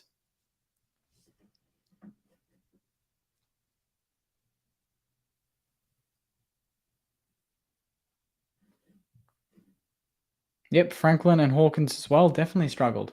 Hawkins took ages to start kicking bags. Like, I was looking at his stats, and for his first 3 or 4 seasons, he didn't get above 30 goals. And then he just went 30, 50, 70, 70, 70, 70 for like the next 5 years. It's just funny. Once you get that vibe, you get that confidence, and you start playing in a good team. That's the thing. Like, you start playing in a successful team where you can kick it. Like, you got a midfield that can hit targets like Rui did, after 03-04. He's got Nicky Dell, Lenny, Montagna, Goddard, these guys hitting it lace out to him. it's hard not to kick goals. You're going to miss shots, but you're going to kick bags too. You're going to get your chances. Could do, yeah. I've actually had a few people ask me about that, so I'll definitely. Marshy and Joycey are keen to do something. Put I guess $2 entry or something, and we'll put some prizes together or whatever, and create hopefully a fairly big tipping comp. Maybe Super Coach League as well if people want to do that. So we'll try and get a few more sort of competitions to involve everyone next year.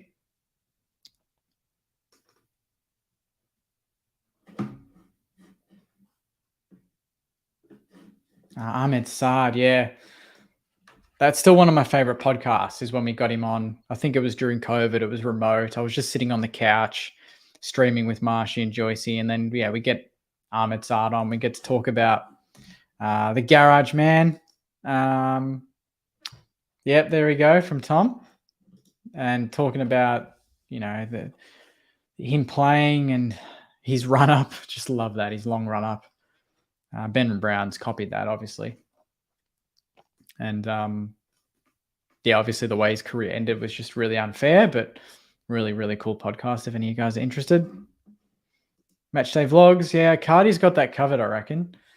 I've been asked to do that, but I'm like, how often, how much can you do? Like, because I've got my reviews and stuff. So if I do vlogs, reviews, I'm pretty much just cameras in front of my face the whole time. So I reckon Cardi's the man for the vlogs. Maybe I should just, I don't know, buy that channel, buy Cardi's channel and run the vlogs through the channel.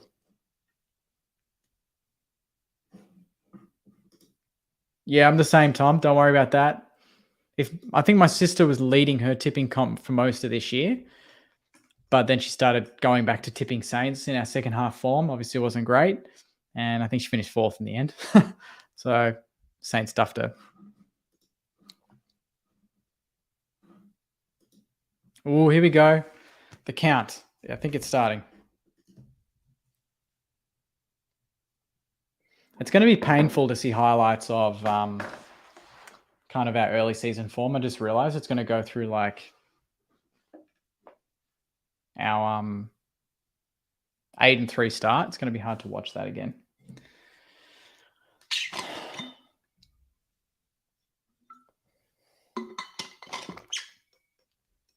Round 1 obviously is not a good start, but who would have gotten top votes in that game? Round 1. Do you reckon Jack Hayes gets the coaches' votes in that game? Kicking 3 goals in his debut, 18 disposals.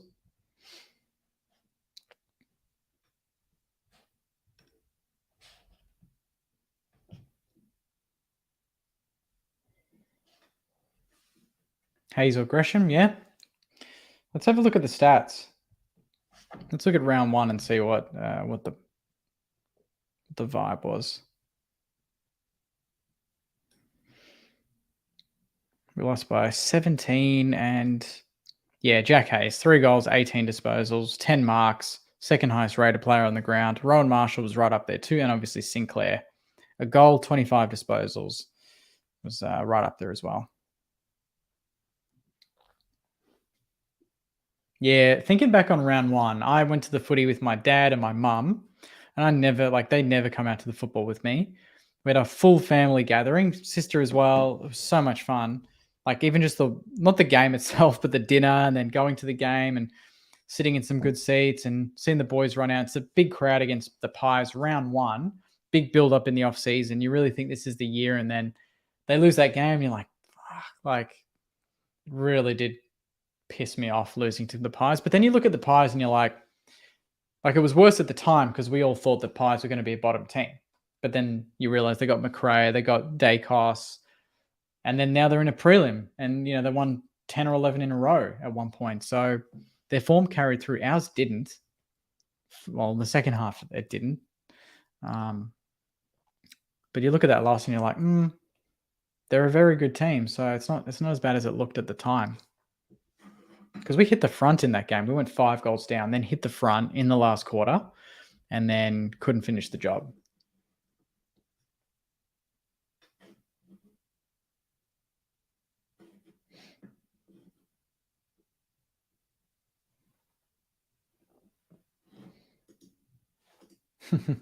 Yeah, I think most people actually tip them to finish bottom 4. So they've definitely defied the odds. And that's why I always say like things aren't as bad as they seem, because teams can just climb the ladder out of nowhere. So hopefully this review can really be thorough, get the job done, and then we can go from there. I'm sick of kind of saying we need to fix things off the field, because you just want things to be perfect off the field, and then it's just all about on the field, but it's not always the case. Yeah, the Essendon game absolutely still hurts. Don't like thinking about that one. Essendon game and the Port game. What was the worst loss of the year, do you reckon, Saners? Worst loss. Was it the Port one in Cairns? Going for 6 in a row? We were in pole position in that game for most of it. It's got to be the Port one, hasn't it? Has to be the Port loss. Yeah. Like the Bulldogs game was so shit in round 18 or something, because we took like a quarter and a half to kick a goal. But I guess when you look at the context of the year and you're like 6 in a row, winnable game. Port were, I think, 1-5 at that time. But yeah, the Bombers lost Spud's game as well. I can't. That's just unforgivable. Friday night, big crowd. I never go to footy games with my Essendon mate, and he drove down from Geelong and we went, and of course that was the game where I had a weird feeling. I'm like, we never go to games together, man. He's like, yeah, I know. And then we went, and the Bombers played the best game they've played in about 10 years. Sydney round 23, because we never lose a round 23 game. Yeah, it's every time you think about that, you think of obviously Milne and Cozzy and Blake retiring and us dominating Fremantle. We just need to play Fremantle in round 23 more often.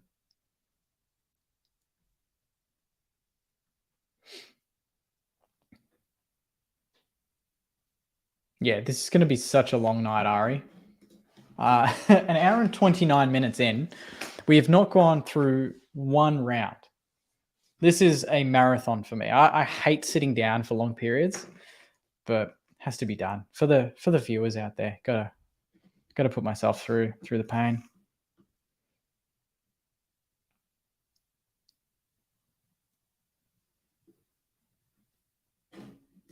Yeah, so true, Geordie. Again, kind of like the Collingwood game, where we kicked 6 straight, I think, hit the front, and then to allow Essendon to kick another 6. Just nah. No, thank you.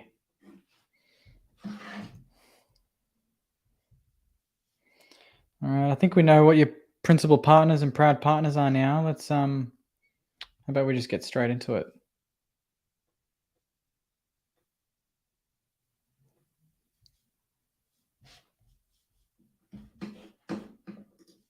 $8:30 already. Come on.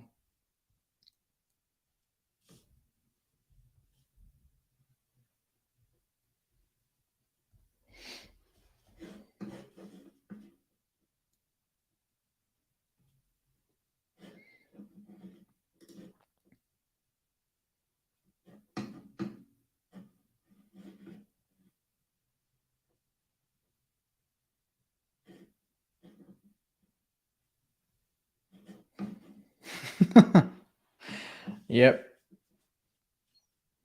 Yeah, I think we've all got a few things to go on tomorrow, but yeah, it's going to be a long night.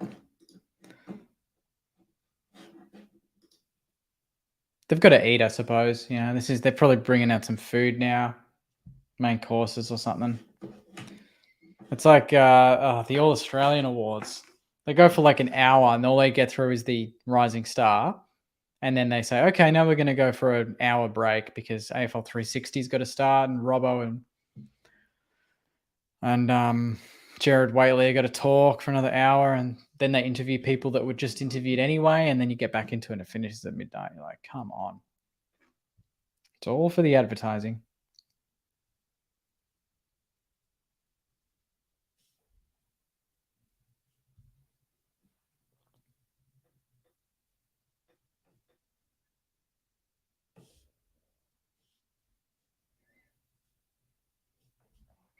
They're pumping the tunes, though, I have to say. Yeah, that's a good call, Jesse. I might actually request a tea. I've got the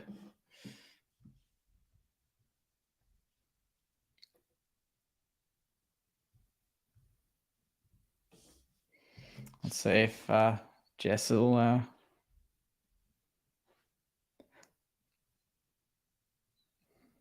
just drop one off.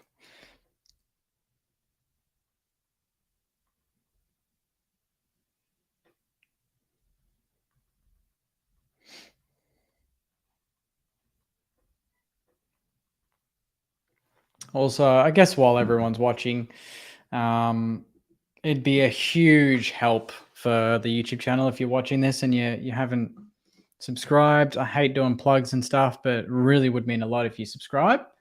I'm going to be doing more of this, getting more players, hopefully more Saners on board, big interviews, big content, big ideas. And if you enjoy it and you're a Saner, that'd really mean a lot. And also Instagram at Saints TV Pod as well. Hit follow on there. I think we're on 18.5K. Be good to get to 20 in the next month or so. Be amazing. And just keep growing from there. So yeah, little plug there, Saners, if you're watching this and you really enjoy the channel and what we do. Yeah, hit follow, hit subscribe, do all that stuff. It's yeah, would mean a lot while we go through this, 50-minute ad break.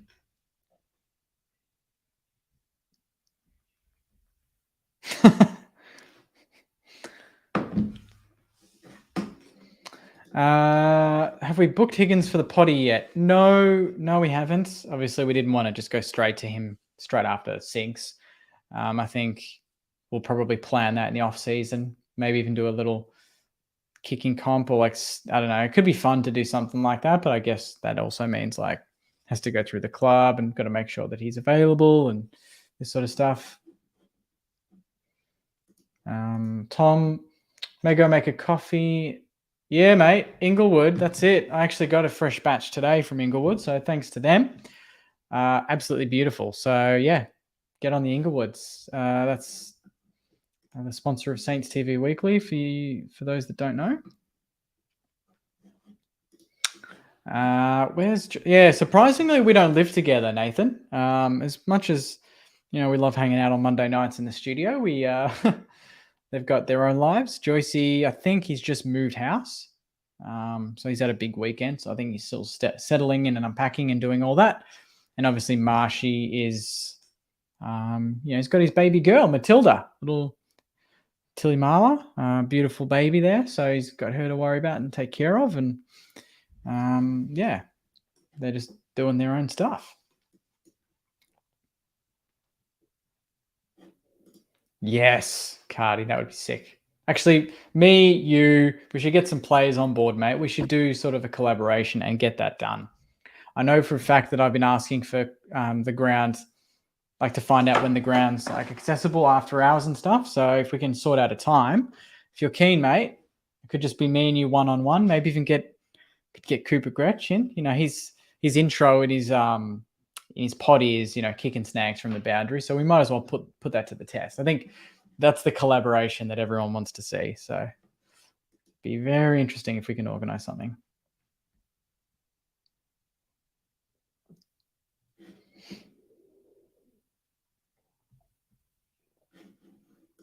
Absolutely, Beck. Absolutely. We're going to try and get, there's no player, there is no personality that is off limits. We want to ask anyone and everyone. I used to be a bit shy about asking some of the big names, but literally yesterday I was I think I'm connected to Joey Montagna on LinkedIn. So I was I'll flick him a message. And so we've been emailing back and forth. And I was actually keen on getting Joey Montagna on the potty for next week, but he's got some NBL commitments. So he's doing some commentary for the basketball, he told me. But otherwise, off season, I think he'll be available. And we're going to definitely try and get Joey Montagna on board, which would be amazing because, he's very down to earth. I think he loves the Saints, but he's also very critical of them. And it would make for a very, very cool chat to see what he reckons about the club at the moment. Done deal, mate. It's on. Look, I've seen Cardi's other goal kicking comps, and I reckon I got you covered, mate. So it'll be interesting to see what happens.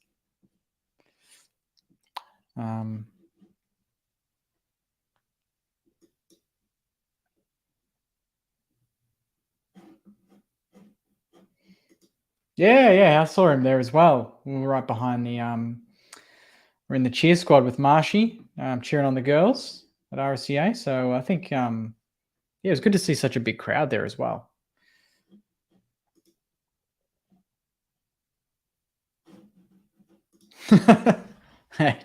AJ's just have you, I don't know if anyone's asked you this, Cardi, but have you you've played footy, like you've played at a club before, like locally or something, or you just kind of, just love footy? Who actually watching right now plays for a local club or that sort of thing? I'd be very curious because I played for South Yarra a couple of games earlier in the year when they needed numbers, and before that I was playing at South Yarra permanently, but not anymore. Just a bit busy. Got indoor soccer as well. Curious to see what everyone's kind of hobbies are outside of footy, outside of watching footy. It's probably playing footy.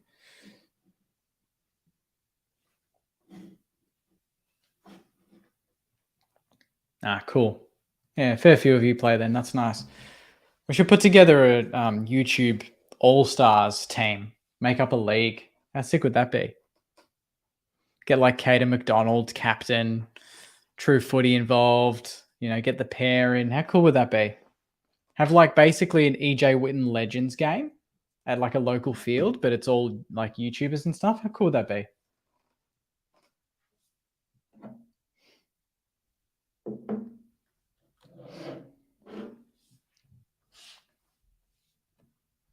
Come on, it doesn't take footballers this long to eat. Swoop Luke, yeah, get him involved. Get Blue abroad.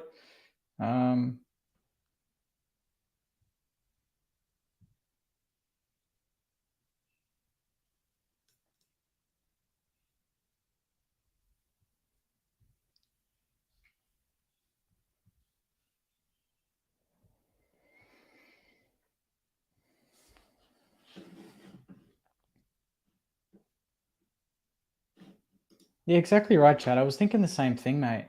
Like it's one bite for me, isn't it? Come on.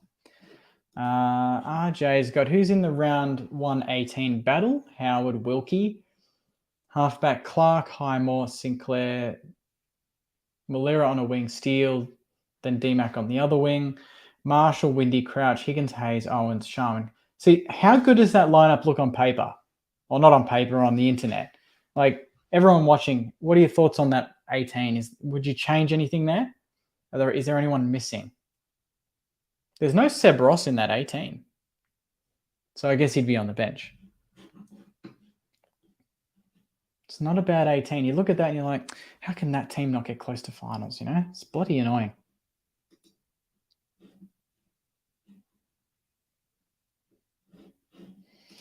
Oh, I reckon they're going the old, it's like $250, $300 a head there. So I think it's definitely got to be like, I don't know, some sort of nice like sliced beef with some mashed potatoes and maybe a garlic puree or something.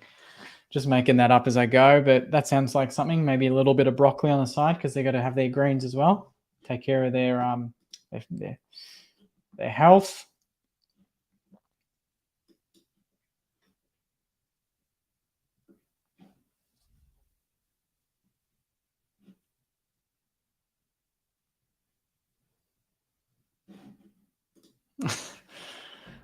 Oh, mate, I'm one to not like party and go crazy that often, but like I feel like I'll do it once a year and it just ruins me. And then I'm like, yeah, I'm not doing that for another 12 months. So I feel like I'd be sort of the the quiet achiever where I'm just like quietly getting absolutely hammered. Lamb shanks. You reckon everyone's eating lamb shanks right now? Broccoli is elite. All right, Marcelo, you keep asking me this, mate, so I might as well answer. Rate him. He's a gun. You know, I'm always loving it when people get annoyed at him.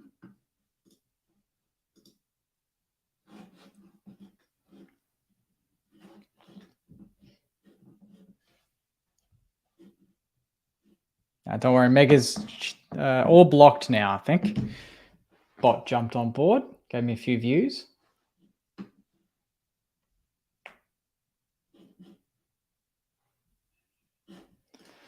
My top three tonight, I reckon it's going to be Sinks, it's going to be Wilkie, and it's going to be Brad Crouch. That is what I think is going to happen.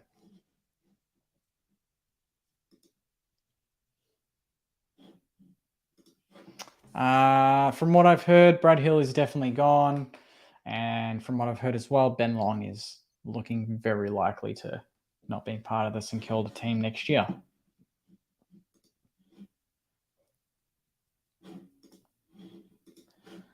Look, Mia, I've got no idea. I think, I think, how many times have I seen these sponsors? They're getting their fair share of advertising revenue right here. They probably finished eating like 20 minutes ago, but they're like, nah, let's just remind everyone that our principal partners are Pepper Money and Web Central for like the 2000th time. I should have got some sponsors on board for my stream, just put their logo in the top corner and charge them like $1 million to have their logo in the stream. I wonder what dessert's going to be. What do you reckon? What's dessert going to be? Just a bit of some ice cream or a cake. Could be. Oh, maybe no dessert because their footballers got to watch the weight.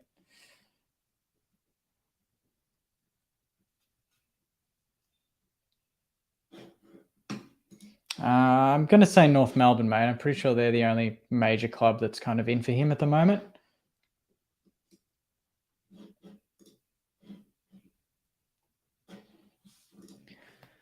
All right. Come on, Saners. Get into round one.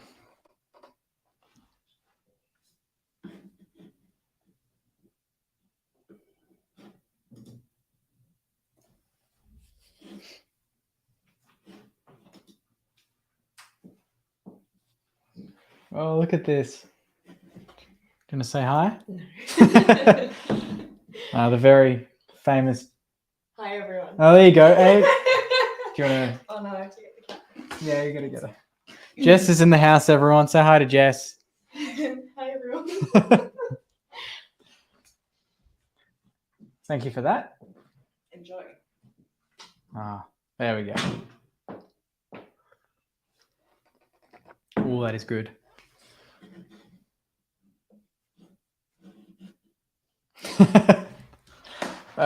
Take it easy in the comments, everyone.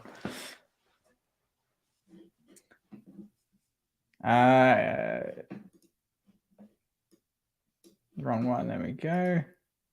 I reckon, yeah, she's getting there. She wasn't much of a footy fan before I met her, but definitely when she goes to games, she's very passionate about it. So, yeah, I think I've converted her, which is good. Job done. That was Anna. So we've got Anna and we've got Theo downstairs. He was a big troublemaker, but yeah, both pretty much rescue cats, which is nice. So got them off the street. Theo is a bit younger, but yeah, he's a bit bigger and a bit more lazy. He doesn't like to sneak into my office every now and then. Anna, just straight in. It's ENA. And it's more of a sort of Greek name because my heritage is Greek. And I think, what does Anna mean? So it means nobility, well-born, is what Anna means in Greek. So yeah, there you go. You learn something new every day.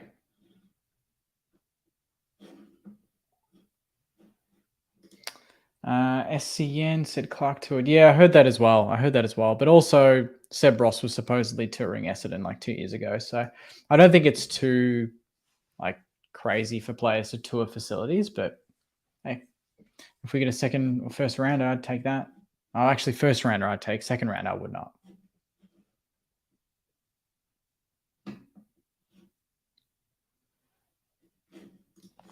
That is the mystery, Adam. That is the mystery, mate. But hey, lucky I'm doing like I decided this on maybe Sunday. I was like, maybe I should do a watch along. Maybe that would be cool.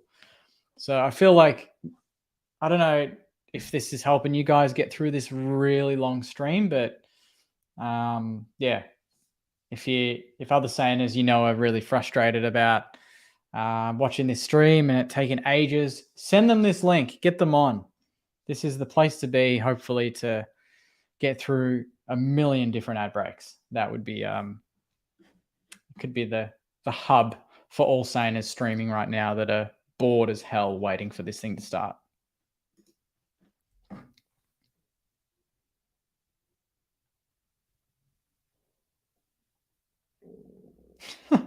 Oh yeah, also I think Anna means number one in Greek, by the way. So Jess has just sent that in via text message. And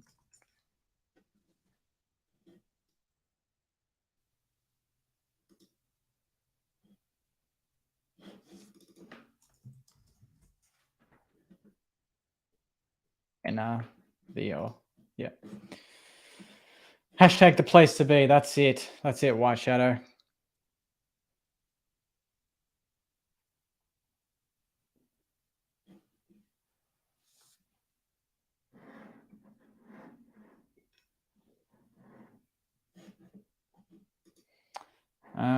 Jeremy, who's winning the flag?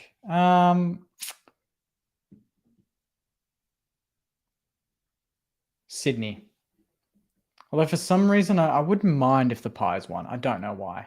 I used to hate them, but now I really, out of all the teams, I admire the way they play the most, if that makes sense. Like they never give up. They play with guts. They play with glory, and they play with heart. And it's not always the most skillful game, but they always fight until the very end, and that's why they won so many games by under a kick, because they never said die. They never gave up. Yeah, I think they must have sent it to my old address, to be honest, mate. No, I don't think that's the way it is, unfortunately. But yeah, I'm enjoying this just as much as going. So thank you for tuning in. I feel like there's been how long has this break gone for? I feel like it's gone for more than 30 minutes. I don't know.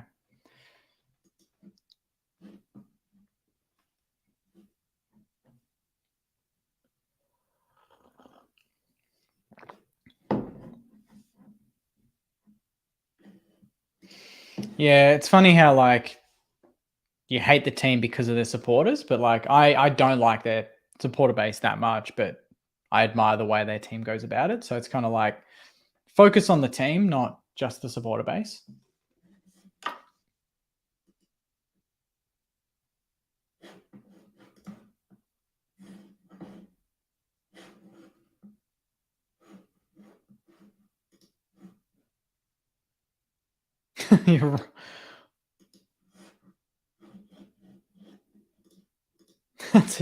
I just tried that. That actually worked. I don't know. I guess maybe you're fast forwarding the loop of the ads. Do you know what I mean? Like you're not fast forwarding the live stream. This is just kind of a looping video. That's kind of what I think.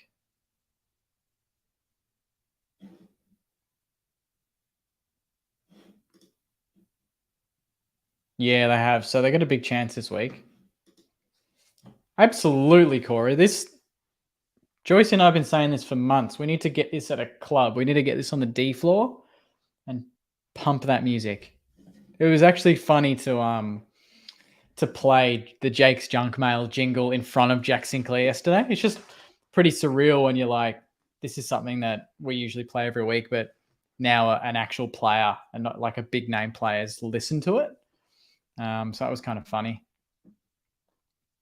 And like we were just, I was just getting cameras ready. Joycey was kind of getting his tech ready, and then like in the doorway behind me, just Sinks is just standing there like, "Hey guys," it's just so weird, but like amazing.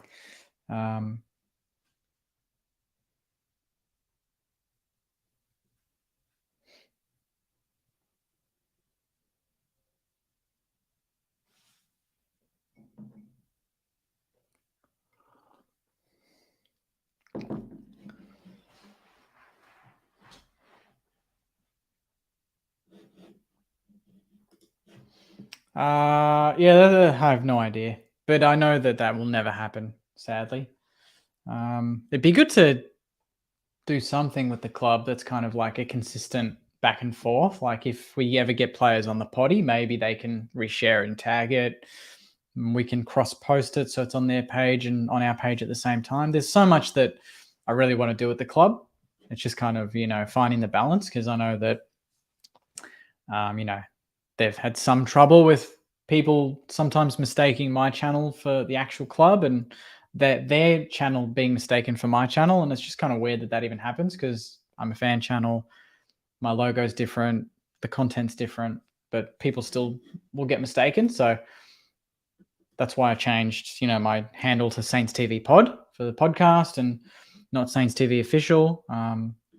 So I think that's helped kind of create a bit more of a separation, but not in a bad way, just to help people know who to go to for certain things. Do you have a Saints player number on the jumper? Not on that one, but on the one behind it, I've got the 7. I've got the signed Lenny Hayes 7.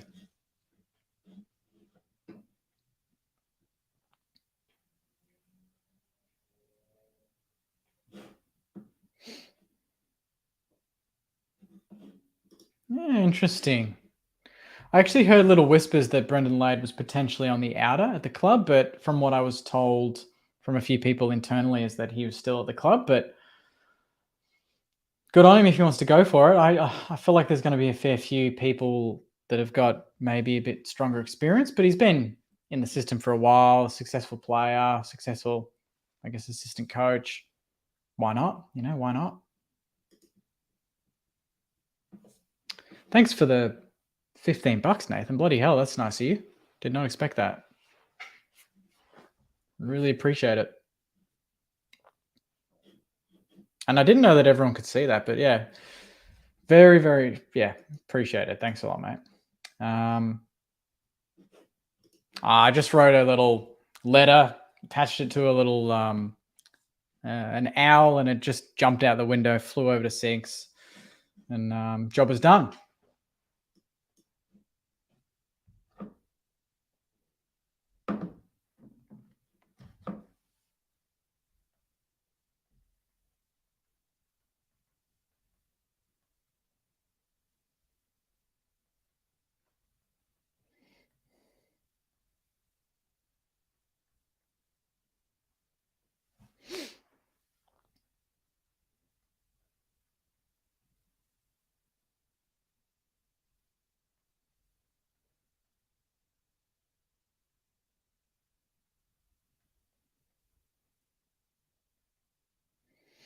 I'm texting Joycey. I'm trying to see if he wants to come on and sing a few songs while the ad breaks are going. That'd be a fun little guest appearance.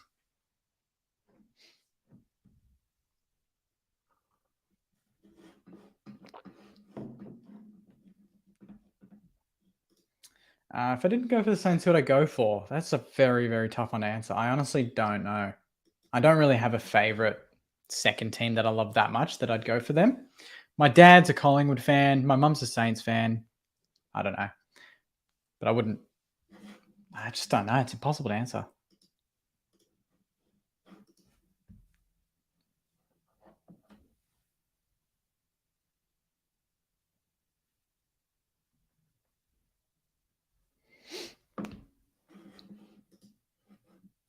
All right, so we're kicking it off shortly. Well, backstory, mate. My best mate growing up in primary school was a big, big Collingwood fan. His whole family are diehard Collingwood fans. So they'd take me along to every single game, and they buy me Collingwood merch, this and that. I never really said I was a Collingwood fan, but I went to so many Collingwood games, so I knew Collingwood pretty well, and I thought Alan Didak was a pretty good player. Not that great off the field, but it was pretty exciting on the field. Kicked some good goals, small forward, like how I used to play. And then eventually went to a lot of Saints games, and my uncle's a Saint, my mum's a Saint, and I just felt a sort of pull to St Kilda. Like when they'd lose, I'd be really upset. I'm like, that means I kind of care about them more than any other team, which means I'm a Saints fan. So naturally I was like, all right, I'm buying a membership and I'm going to be a Saint for life. And that's how it's been. That'd be sick. Like a, I guess, halftime show. How cool would that be? Like during, like, say next season, the Saints, I can do a pre-game show on the Saints channel and then a halftime show. And then my full-time show is on Saints TV exclusively. How cool would that be? Do you reckon that'd be cool, guys? Like I could answer a few questions on the St Kilda channel and then halftime do the same. But obviously not in the way that I would on Saints TV because I can be quite brutal if we're losing, but this could be a bit more of a controlled environment. Invites a bit more fan interaction on the St Kilda channel. I don't know. Could be an idea.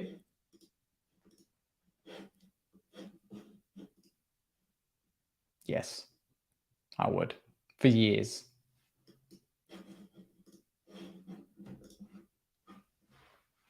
I've got to stretch the legs. The next round of formalities. Does that mean votes? Does that mean getting into the actual event of what we're watching?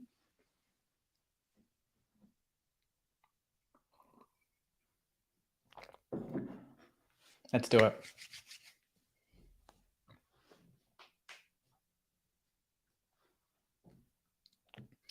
Ah, yes, the count. That's on tonight.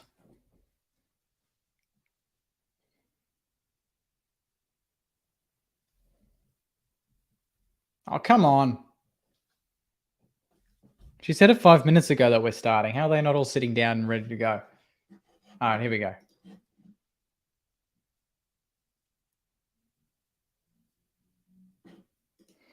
Favorite game quickly before this starts? Round 1409. Best game I've ever seen live in general. Not just Saints game, but in general in my AFL life. Saints Cats, 54,444 people attended. 85 to 91 final score. Michael Gardner mark. Can't, 13-0. Can't question that. That was best game I've ever seen.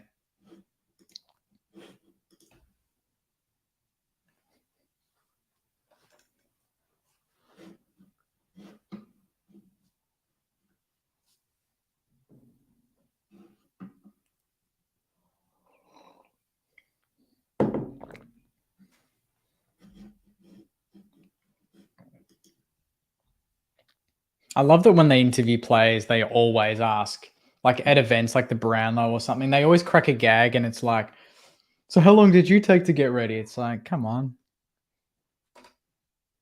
Something else. Ask him something else.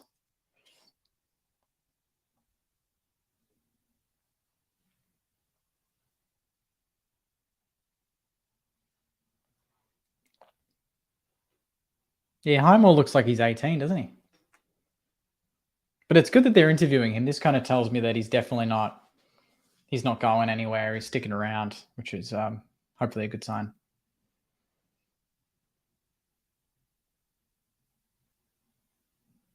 That was worth it.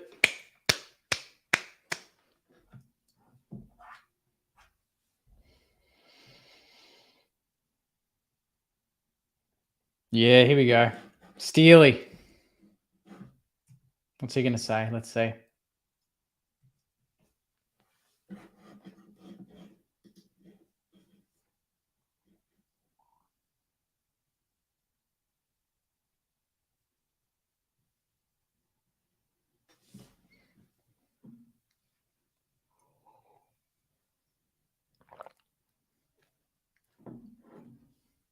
Well said, mate. Well said. That's what we want to hear from our captain.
curious question, Saners. Since the season has wrapped up, have your emotions changed? Like, obviously the season finished and we were all angry about not making finals and not playing. But now that you've had time to think about it, you look at our list and you see that there's a review and this sort of stuff. Are you feeling better? Are you feeling the same?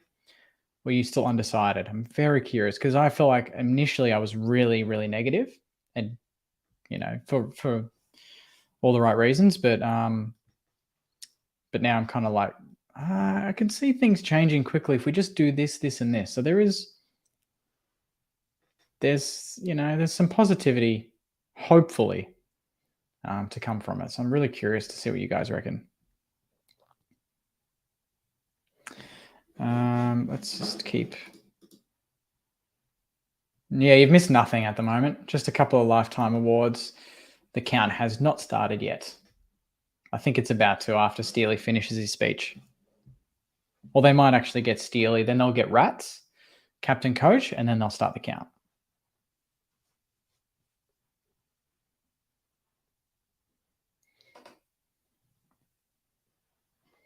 How have we all, now that he's speaking, our captain Jack Steele, how have we all seen his kind of start of his captaincy career? Is he the captain that you think we need? Does he need to improve? What do we think, saying is there a lot of people think Kel Wilkie could be captain, but is that with Steely? Is it taking over? What do we think? Do we need example based, Chad, or do we need vocal?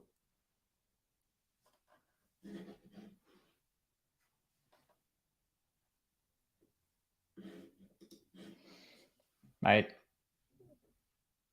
they should have us wander in the room and just interviewing a few players. What do you reckon?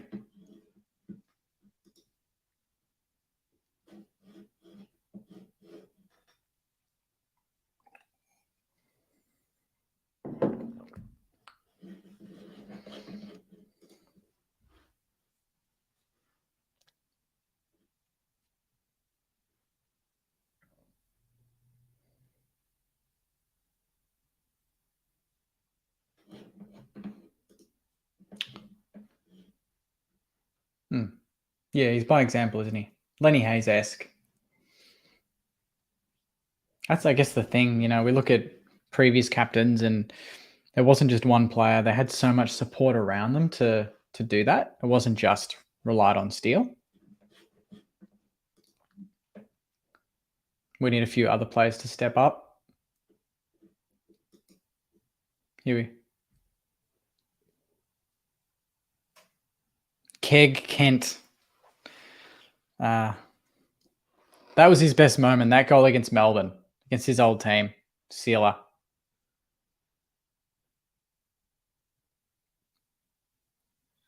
That's such a good goal, that Richmond one.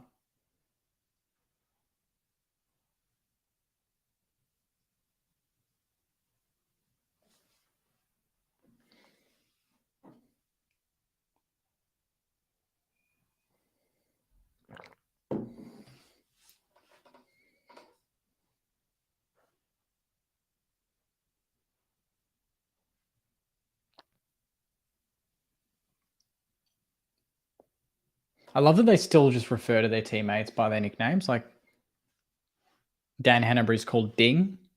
Didn't even know that, to be honest.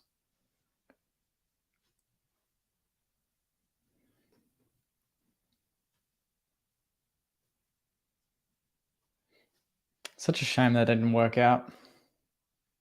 Didn't get him out on the park more.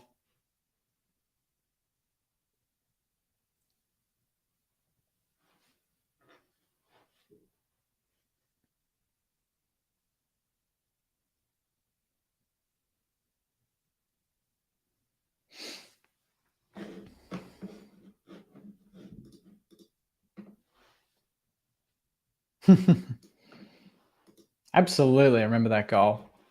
That was the first goal of the game. We needed that.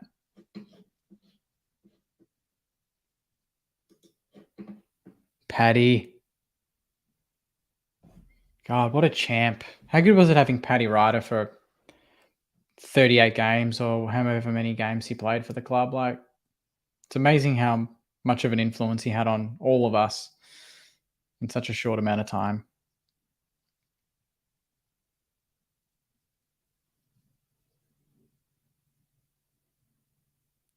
Some of those snaps and that final, that elimination final against the Dogs, like the way it ended sucked, but bloody hell, like the performance he put in that day to get us over the line was amazing.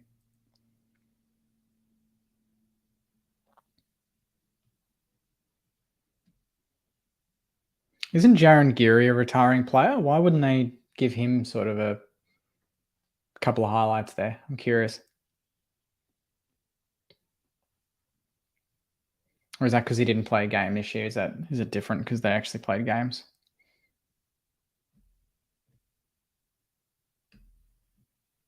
Kerry, go on the saints.com.au and it's the first article. Click on that and then there's the video link.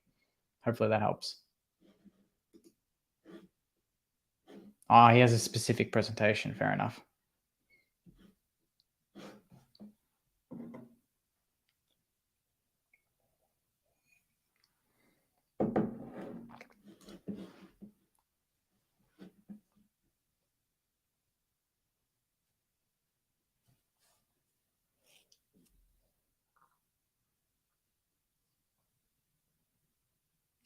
Here we go.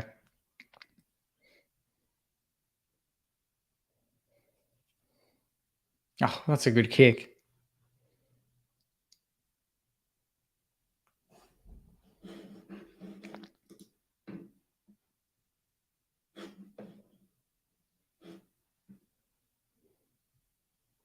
Oh, this was a good goal. What a goal that was.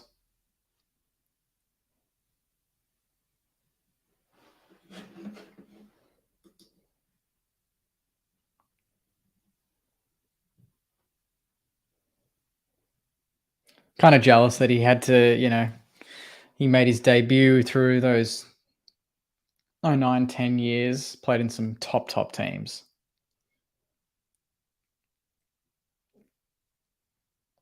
Yeah, Cardi. He played in some I remember I think 09, that goal, that Port goal was against Port when we smashed them by 10 goals in Adelaide.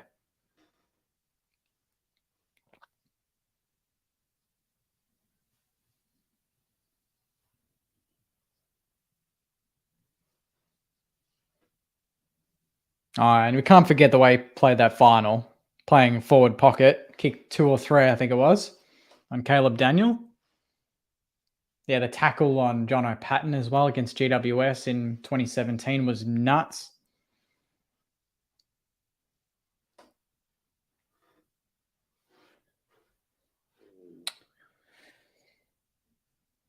Shame that he just had all those injuries late in his career and we just couldn't get him out there. But good to see that he was still involved in the club, in a coaching capacity.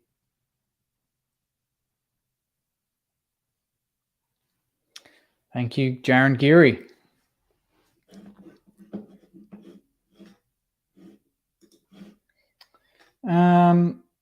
We'll try and plan something. Whether we can get everyone that we want. We don't even know what we want to do yet. The fact that it's episode 99 next week, that's kind of why we're gonna potentially end it next week, because we don't want to do 100 without planning something. So whether that's next year or later in the year or something, we'll try and do something. But yeah, hopefully we can get a few big names.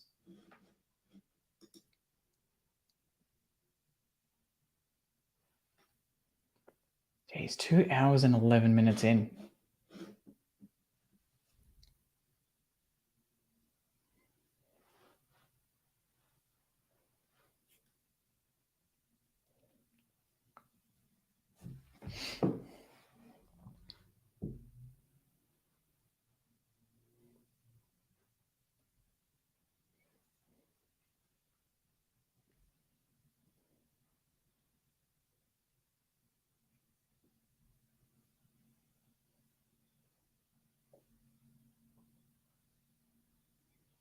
I know that.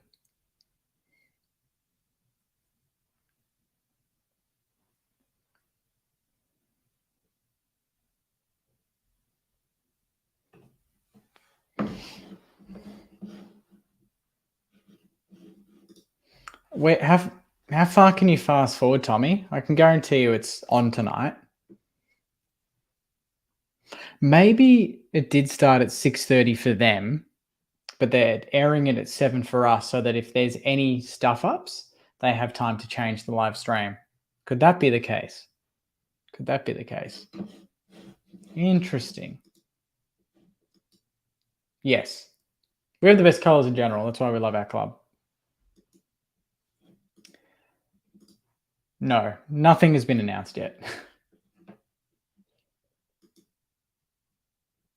And Gears is just going to cry for the next 20 minutes.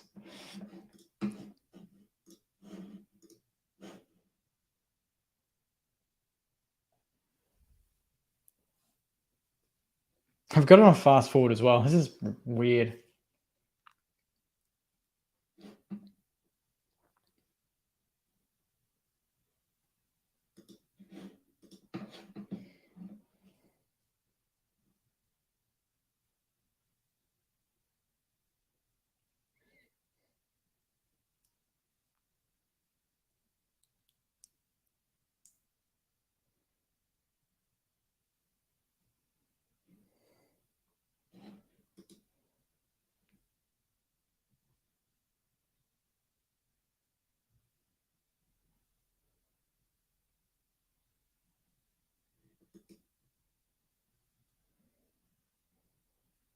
Interesting that Gears says that we're in a good spot.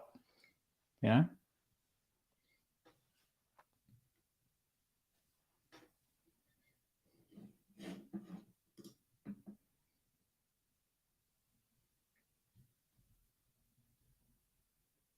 Yeah.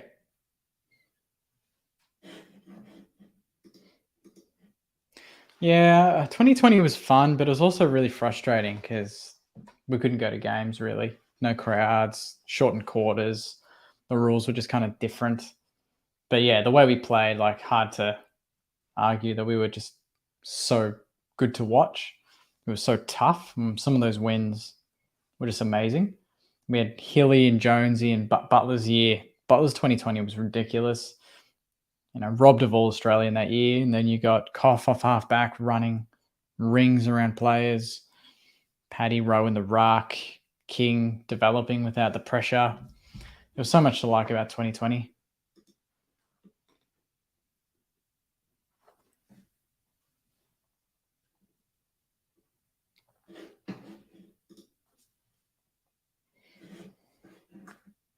Yeah. Yep, absolutely. I think it was the Adelaide game, wasn't it, Geordie? He missed the first 8 or 9 weeks. Forgot to ask him about it last night, but yeah, he played against Adelaide, then Port, and then from there he just didn't miss a beat. Found his spot and stuck to it.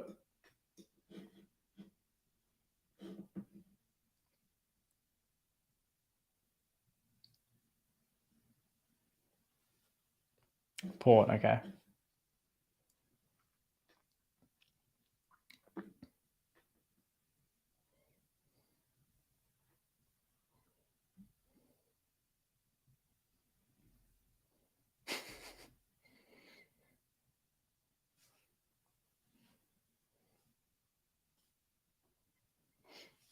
Would anyone be interested in us getting Matt Finnis on now that he's wrapping up at the club? Like administrator, you know, not a player or anything, but obviously he's been around the club more than a lot of us. Would that be an interesting one? Get Finnis on.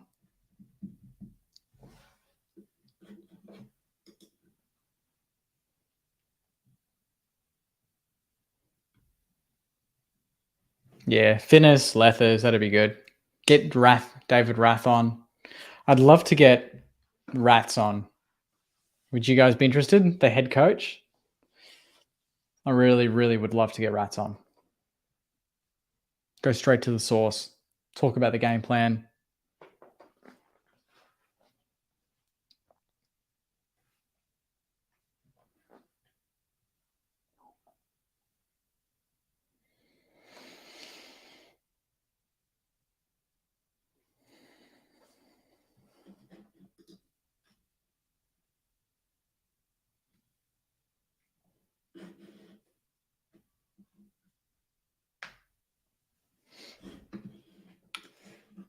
We'd have to probably confirm all that ahead of time just to be sure with the club, but yeah, we wouldn't ask him just basic questions. We'd probably press as hard as we can without pissing anyone off. So yeah, if you guys are interested, we'll try and make that happen. Imagine getting. I've tried Ross Lyon. He's not that keen, Rossi. GT obviously is, and yeah, it'd be good to get Rats on as well.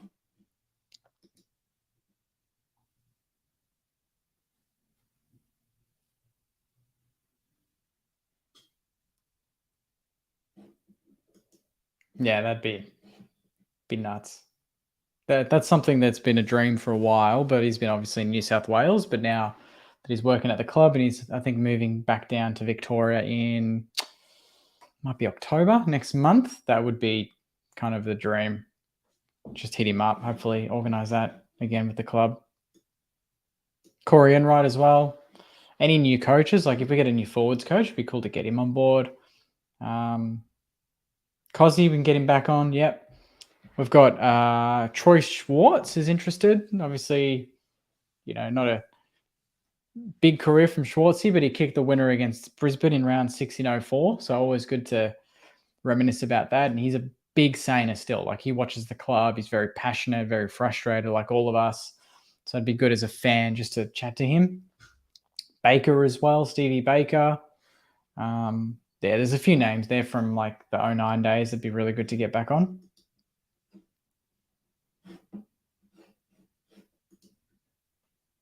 Paddy Ryder as well, yep.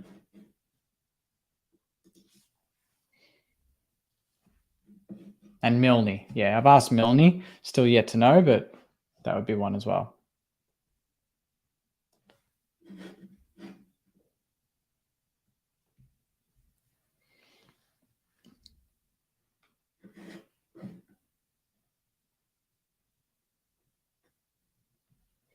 Raph Clark, yeah. Xavier Clark as well. Get both of them, both Clarks.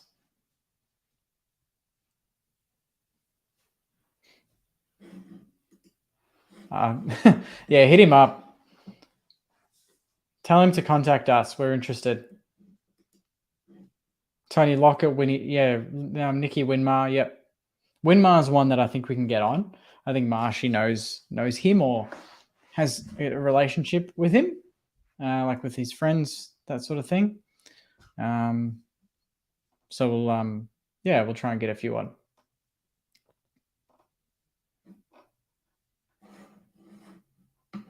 Dylan Robertson would be amazing, especially like after his big scare against Geelong. It'd be cool to kind of talk about how his perspective on footy changed after that.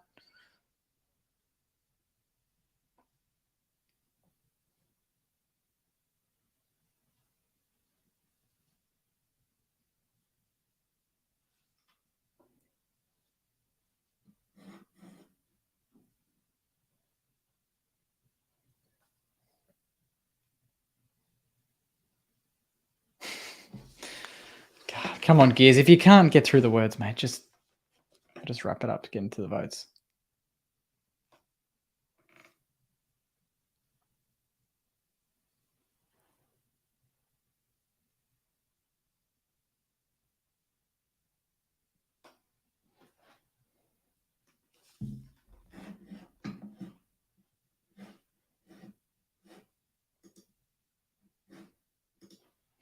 Will do, mate. Will do.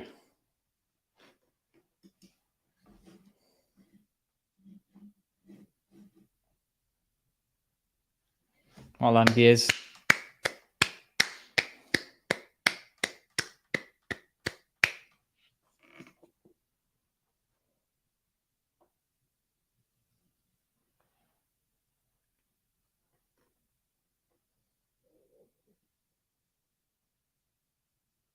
Oh, we've got vote count talk. Okay. You got my attention.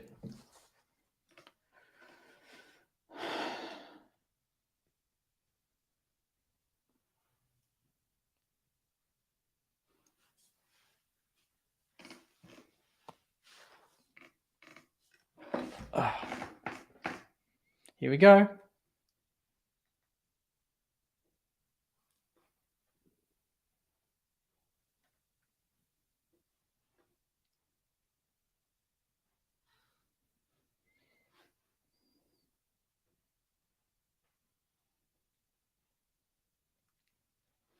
Also, just noticed the sub count went up a fair bit, guys. So thanks a lot for that. I really appreciate it. And for everyone that's sent some donations, that's also amazing. Followed on Insta, all the support you offer, bloody amazing. So thank you for that. Here we go, round one.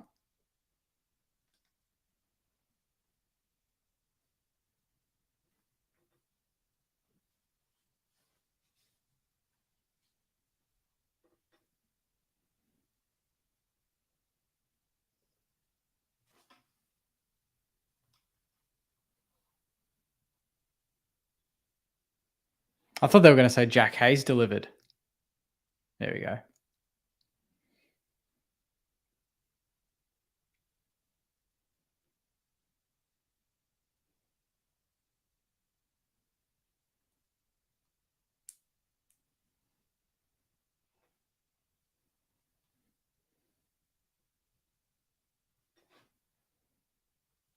This was actually a quality win when I look back on it. Higo and King, the way they played that day, 4 goals each, I think. It's bloody amazing. That third term when they went berserk.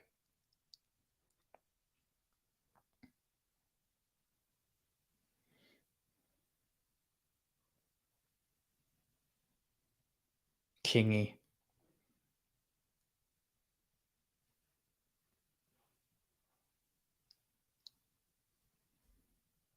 And round 3, was that against the Tigers? That's that 4th term from King was nuts.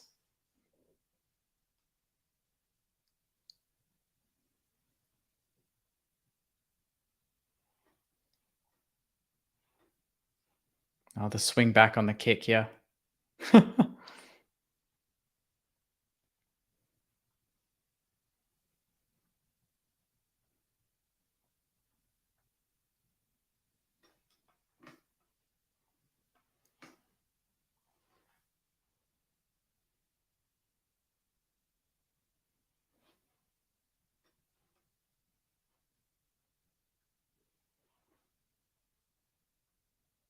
That's still one of my highlights of the year was seeing Kingy in that last term live just absolutely rip the game to shreds.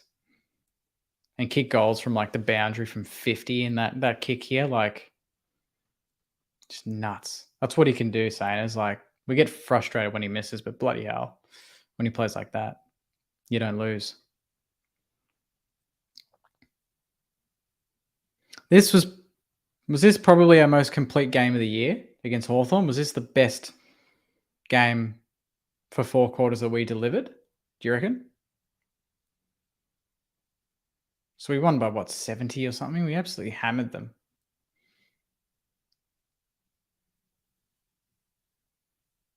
Four players kicking 4 goals. Doesn't happen very often in AFL footy. Not these days with all the defensive structures.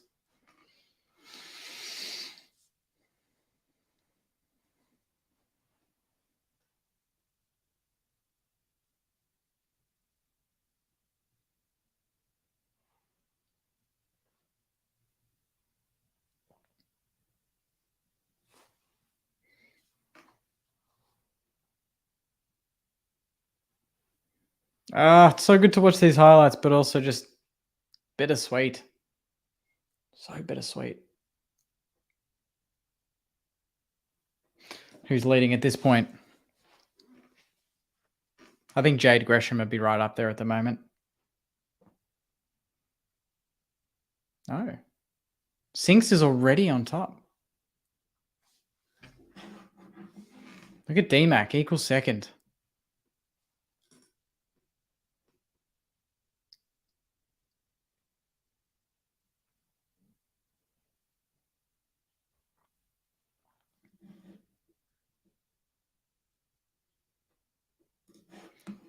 What is it?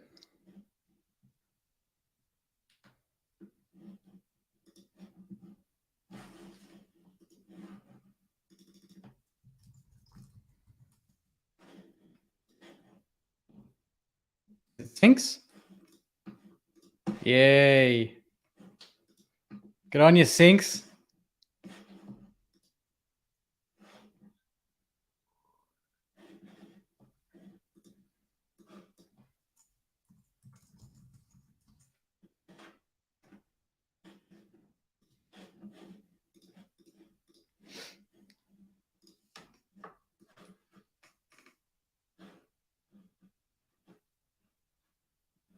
Is it a short break or is it going to take 40 minutes?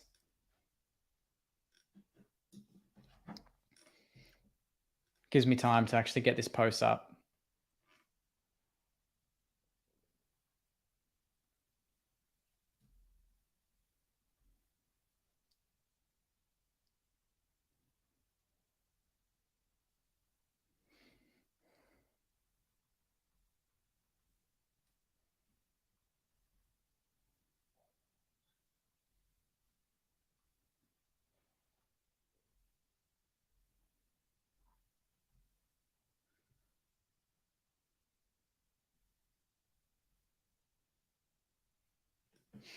Beauty. Yeah, look, streams are always like different times. There's never a perfect stream where everything is in sync. So mine might be delayed. Mine's probably ahead of some people. It's just how it is these days with different internet speeds. There's a lot of different sort of reasons for it. But hopefully you're still enjoying the stream nonetheless.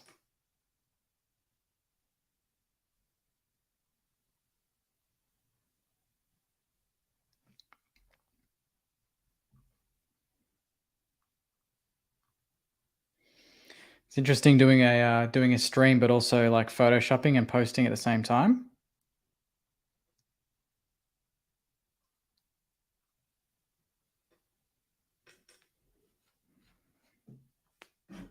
Cool, that one's done. Dare Iced Coffee Player of the Year. That post is done.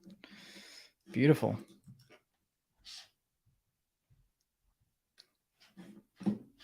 I love when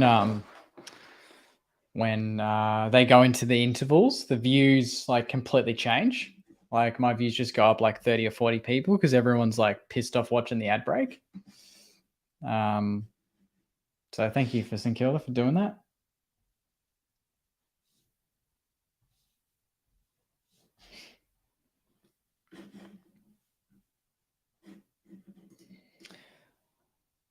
Yep, I know. Those first 5 weeks, the first 10 weeks were amazing, honestly.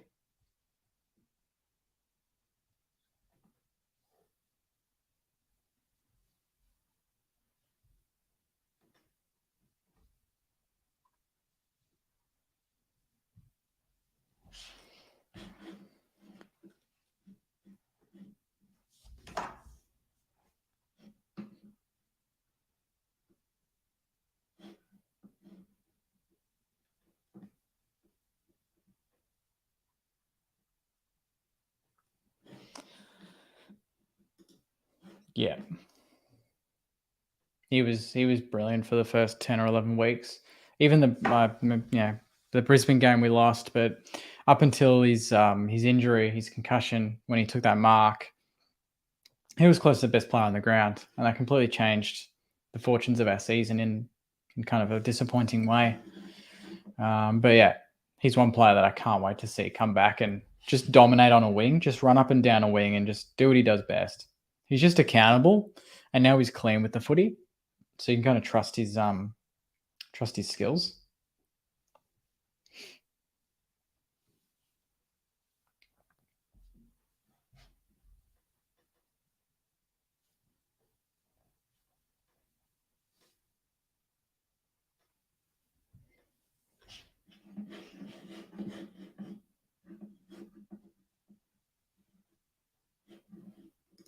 Yeah, he'd be up there. You know, he's probably going to be top 5 at the bye. I wouldn't be surprised if that was the case. I didn't actually expect Sinks to be leading right now. I actually thought maybe Gresh or someone like that, but yeah, hard to see him losing it now.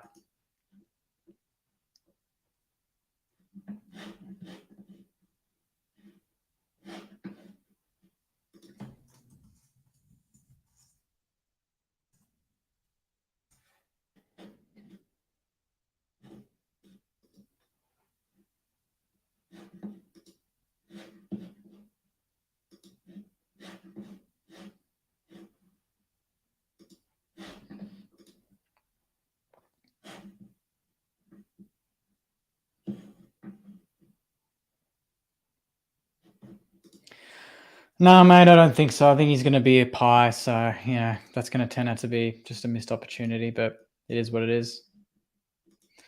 Now we can stop talking about it, I suppose. Yeah, I would assume so. If he doesn't finish top 3, I'd be staggered. I think he's going to be on the podium for sure.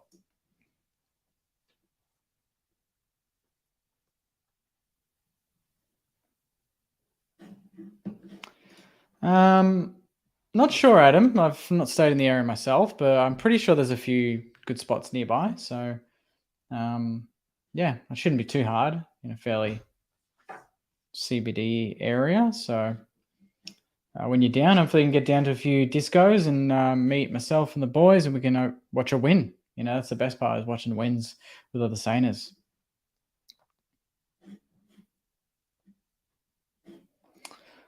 I think he might. It was funny watching his or reading up on his interview, and he actually said, yeah, it'd be cool to be a Saints player, because he lives really close to the club and that would be convenient for him. I don't think he cares if he doesn't come to the club, but the fact that he actually said St Kilda, and he's kind of this tall mid, I think we could use, and he's projected to be pick 9, and that's what we've got. So it's kind of a match made in heaven in my eyes. Like, if he's available, I'd love to take him. I think he's got some potential, and the draft this year is not that exciting. Like, in terms of outside of Ashcroft, it's kind of like, who knows how good these players are going to be. So that's kind of why I think North are shopping pick 1 around a little bit. So yeah, I think if he's there, we definitely need to take him.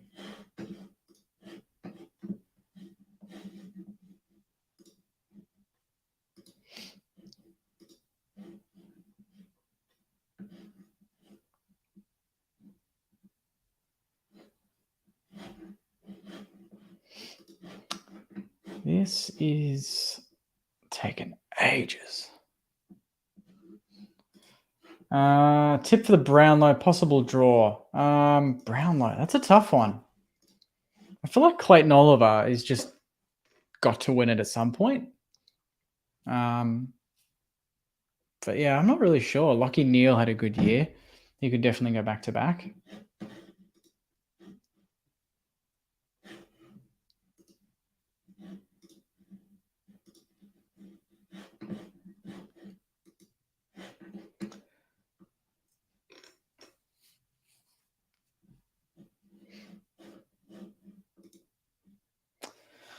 I do, sadly, Shane. I do. I think his bags are packed, I think. Geordie reckons Neil, Cripps, Miller. So no Clayton Oliver. Won the MVP award again. No chance?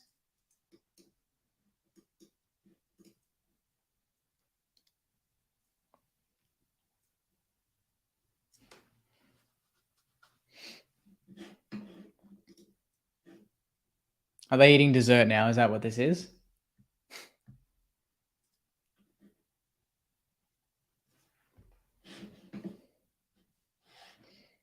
Lockie Neal, everyone thinking? Lockie Neal?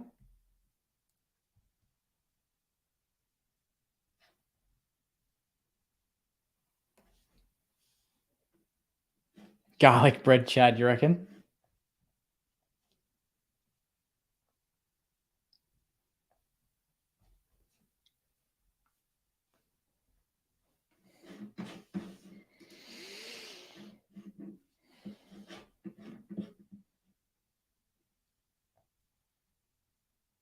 At least they got some good music with this stuff,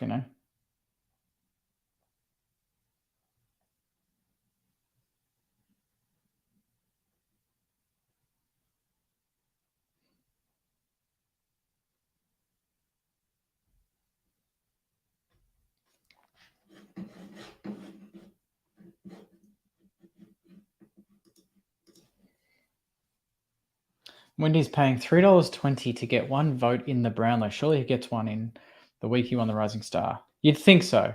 I think even the one where he kept Tim Kelly to 4 touches, I think he had 23 of his own, and he would have got the nomination, but he didn't, because I think that was the same round that Jamara kicked 5 against the D's on the Friday night. I think that's good. Like, honestly, it depends on obviously how much we can pay him and if the Pies are willing to do a salary dump, kind of like what we're going to do with Brad Hill. But I think him and Marshall would be really, really good together. But, you know, it's going to be interesting to see if there's other clubs that want him. Maybe even a Melbourne because Luke Jackson's out the door. When was the last time someone won a Brownlow that wasn't in the top 8 team? Wasn't that Gary Ablett Jr. for the Gold Coast Suns? Didn't they finish like 10th or 11th or something and he won the Brownlow? Well, maybe they finished even lower than that. But yeah, I think it might have been Gary Ablett.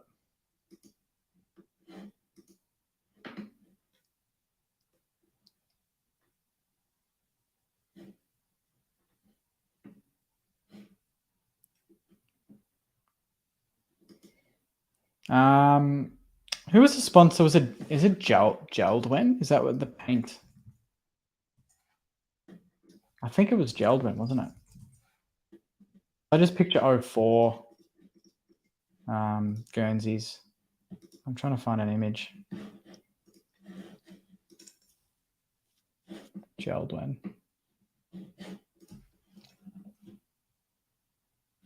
I think they were on the back though. Yeah.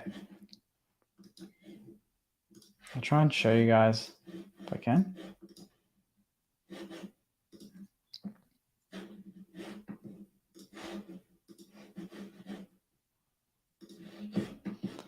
How the hell do I do this?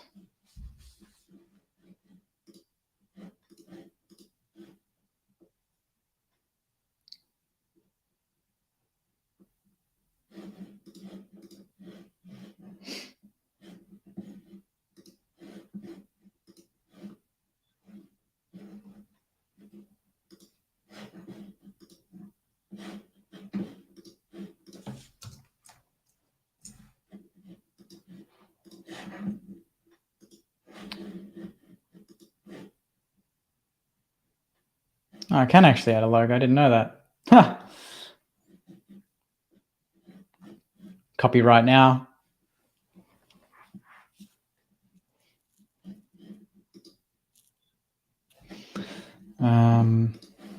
Just get stuck into some comments while we wait, hey? Thoughts on us looking for Carl Amon? Too late now, obviously. Yeah, he's going to go to Hawthorn. But what were your thoughts on getting him? I was originally kind of interested in getting him, but then it kind of just dropped off a little bit. I'm not sure why, because I feel like he's a player that we could use. Good outside. He's actually a bit more contested than what people think.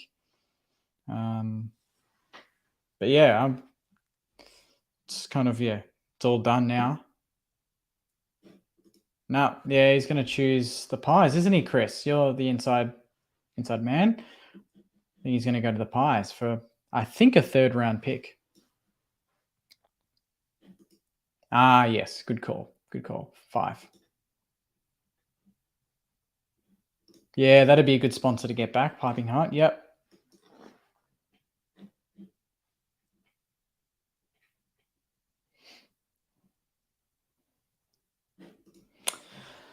Yeah, I tend to agree, Aaron. I think that if we got Matt Crouch, it would just be to team him up with his brother again, and I don't think it'd be one. It wouldn't cost us much, and I don't think we'd pay him that much. But yeah, I don't think it sets us back. I think it just stagnates us. Yeah, I think that's the key thing. Is this wouldn't stuff us up because they're obviously 2 players that know how to find the footy.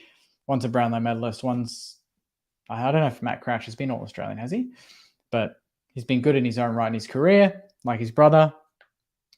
It would just stop the development of other players. I think they could play those positions just as well.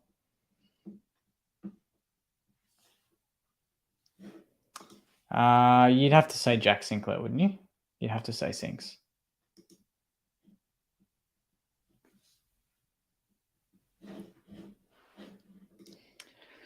Oh, tough one. It's hard to pick at the moment. I think Melbourne will probably be up there. Geelong, I don't know. I hope not. I hope we're in the 8.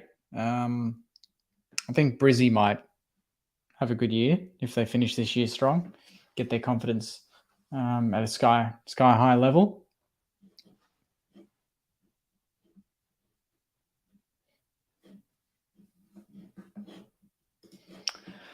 If we were to get Ben King, would he play as a key back, which he was when he was drafted, or play him forward? I get this question a lot. Forward. Ben King and Max King will play full forward and centre half forward. They will not put one back. They are both too good at kicking goals. I'm missing sometimes, but too good at being a dangerous forwards together that no. Anyone that thinks that you don't play both Kings together in the forward line is just nuts. Like, they play in the forward line. They would terrorize defenses. You let Membry go down back and float with Battle and do all that sort of stuff, and you let those two boys wreak havoc in the forward line. I do, yeah, absolutely. I think it's still very early days. It's not like they're both, Kingy signed a long-term deal, but I think that Ben King still is very gettable. I think obviously Gold Coast had a pretty good year without him this year, so that'll put them in good stead if he can come back and play good footy. But yeah, I think that's still a dream that hopefully can come true down the track.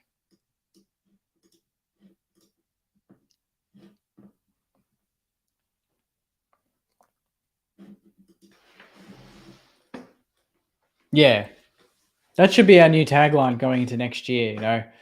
All or nothing, or I think I said it at the potty a couple of weeks ago. Instead of them framing it this year, why not us? I want it to be, it's on us. It is our responsibility. It's our fault if things don't go our way. It's on us. If we make a mistake, it's on us. If we win a game, it's on us. We played good footy. If we don't make finals, it's on us. It just keeps coming back to that.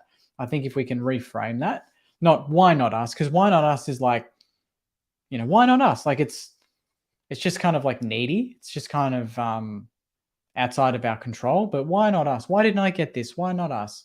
It just doesn't seem to suit where we're at. I think it needs to be a bit firmer than that. So yeah, all or nothing. Just I think it's a phrase that could really embody where we're at and what we need to do would be good.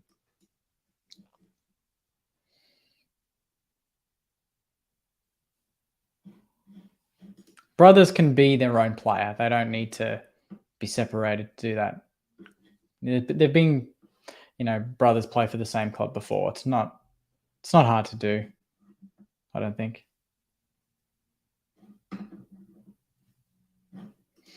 Yeah, it's not bad. It can be us, but that's still like a question. Like, it can be us, but it's not, It needs to be something where there's just no question. It's on us. Like, it's a statement, not it can be us. It should be, it will be us, That's how you reframe it, to be a statement that can't change. It will be us. Put the pressure on.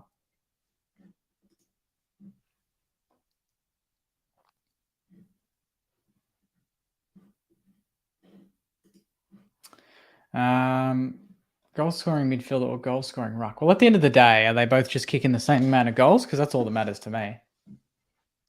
I think a goal kicking ruckman's handy.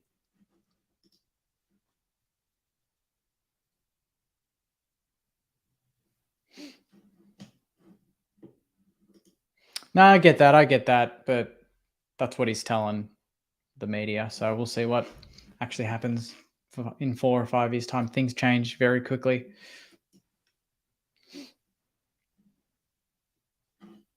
Yes, I was thinking that. I was like, why don't fans just do that? Why don't I just record myself for an entire season? But I do that pretty much anyway.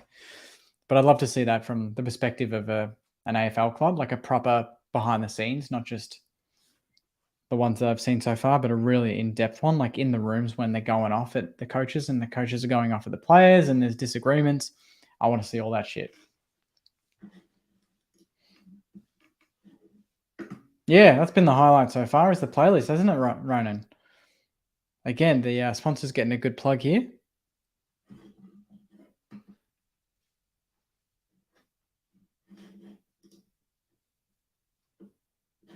Yeah, that's it. I'd love that. I think a lot of AFL fans would really get into that.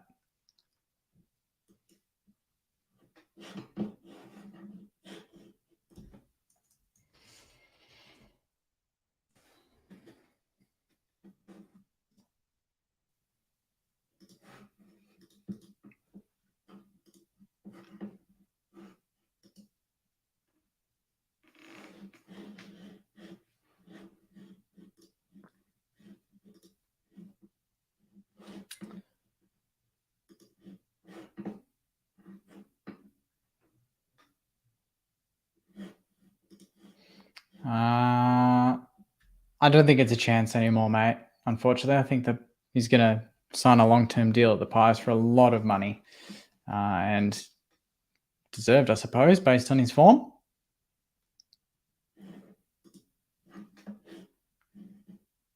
Yes, Jason, that is such a good comment, mate. Love that.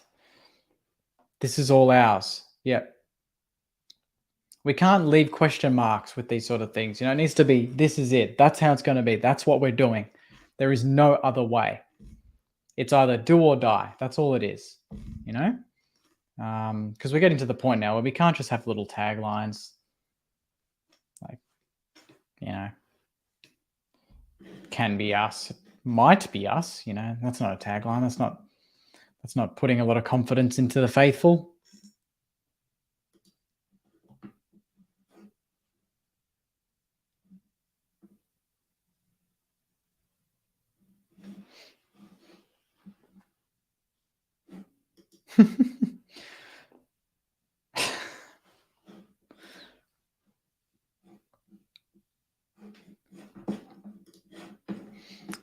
So we've got how many awards left? We've got 1, 2. We've got 3. We've got lifetime membership's already done, so we'll get rid of that. So we've got 4 more awards for the night. And it's 10 o'clock.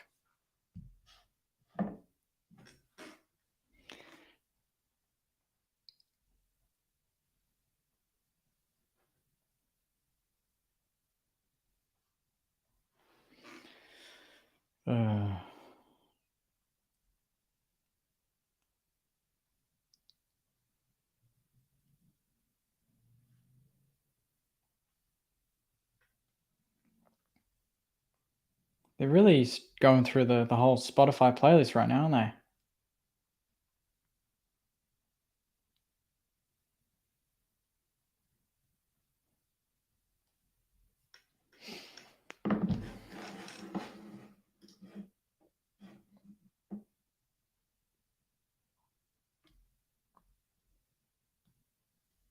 Nah, they got to speed up some of these awards, honestly. Like, they can't. It's a Tuesday night, like, no less. You know, some people, like they said, have work and stuff, but I know why they probably did it on a Tuesday is because a lot of clubs are doing best and fairest and stuff this time of year, and a lot of the time they book Crown Palladium, so it's probably booked out, if anything.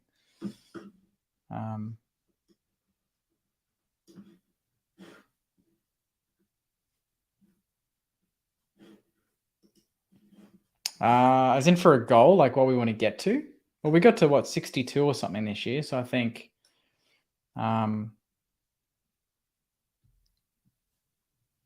yeah, 70 would be good, but I just don't know after the year that we had. You know, like if we had have made finals, I'd say 70's definitely doable, but we'll have to wait and see what happens in the off season.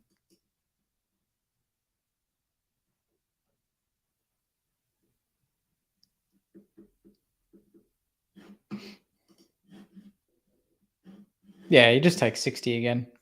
Like, I think focusing on memberships is not really where we should be as a club. We should just have that taken care of itself and focusing on how we're going on the field. But obviously it is a business, so you got to treat it as one at times.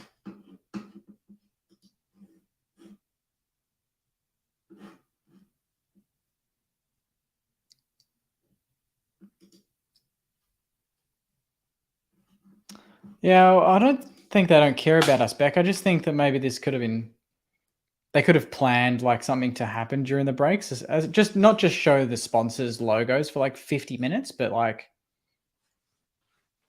get someone on to have a chat, do pretty much what I'm doing here, but do it on the Airstream. Like, I think that could be fun.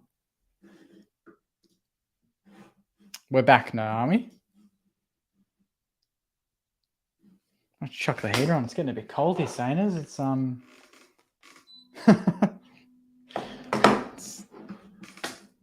there is the next part of the evening is there. I didn't know that.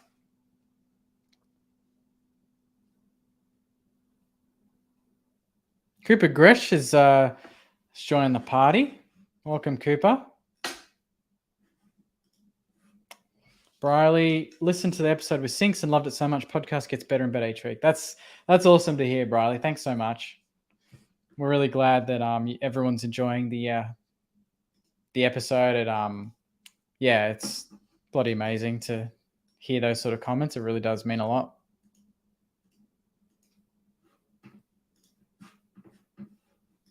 Yes.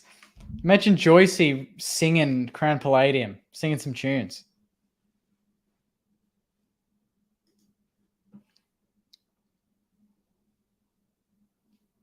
I love that she has to constantly tell everyone to get back to their seats like she's the principal at a school and they're like all year sevens. And they don't want to sit down.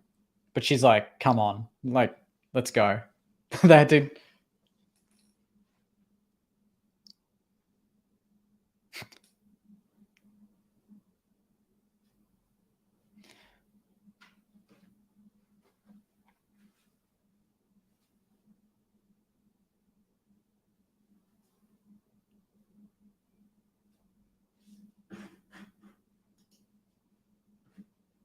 Yes. Get Joycey as Brucey. Work the room.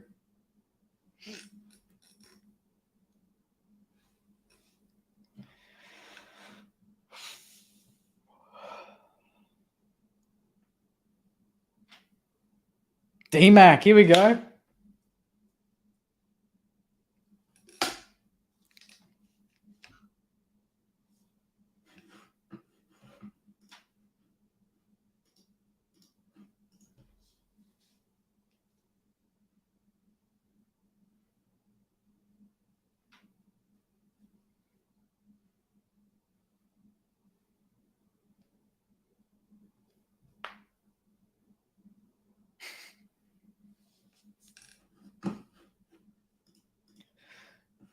It's just a free service I provide for the Saners, mate. It's all good. Happy to do it.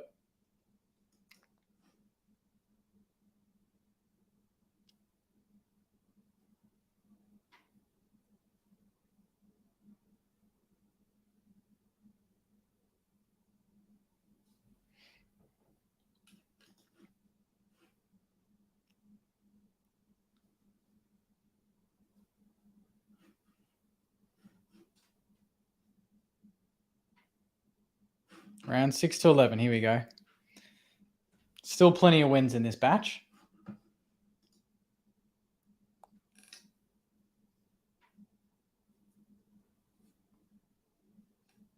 Oh, Jack Hayes' injuries in this game. Forgot about that.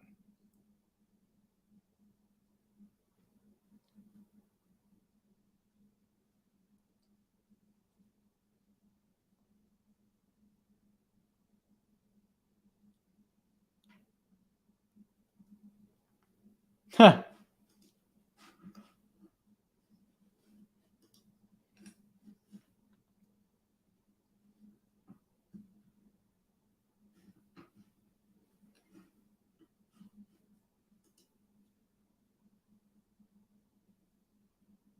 That was a gutsy win in the end, that GWS win. I really thought we were going to lose that. Oh, no. The Cairns game. We started that game on fire. I thought we were going to kill them. I can't believe Robbie Gray still found a way to beat us.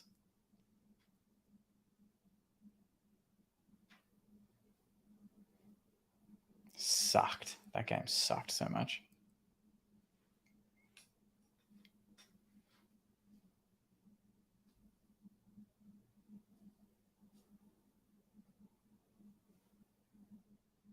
Yeah, after half time against the D's, we did produce some pretty good footy.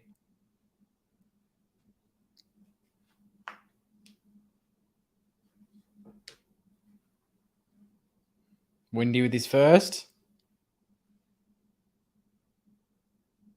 But the next week, what do? We beat the bloody Cats. My favourite game of the year.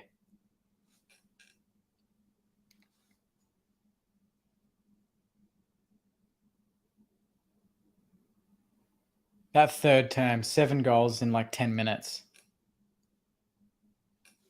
That's a quarter of footy that you can just keep watching over and over again.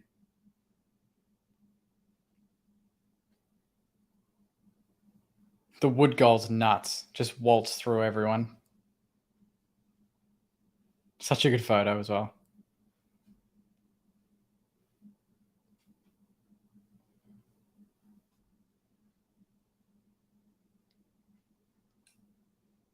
Yeah, actually, yeah, you're right, Kerry. We're still the most recent team to beat the Cats. They haven't lost since. Jeez, they haven't lost since. That makes me sick.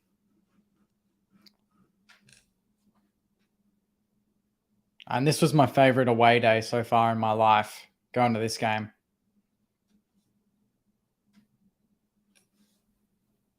So good. I think Cardi was there. He was sitting behind me.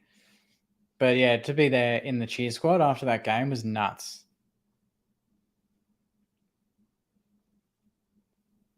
And I think that was Hilly's 200th as well.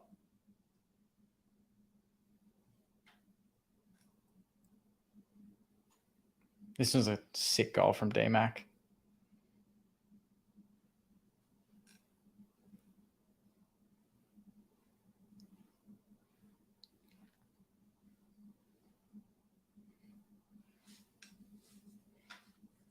Oh, Seb with the goal of the year from 101. That was the same game that Nasaya, he laced out that bullet to King, and it just sounded so pure off the boot.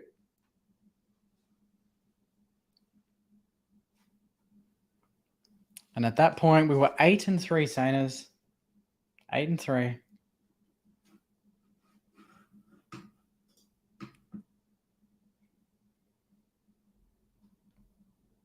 Oh, what a snap.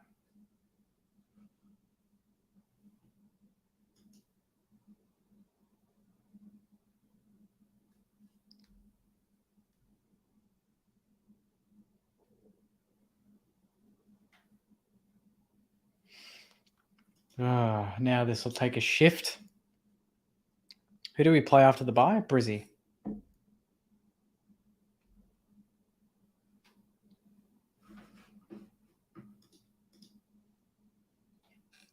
Yep. Gresh still up there. Seb. Yep. Don't you do another 30-minute break.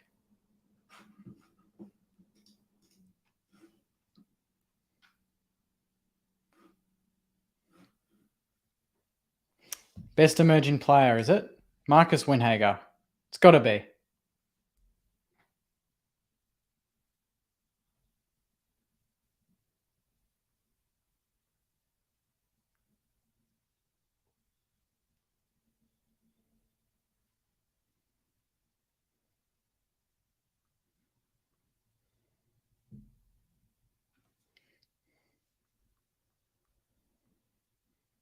It's going to be Marcus.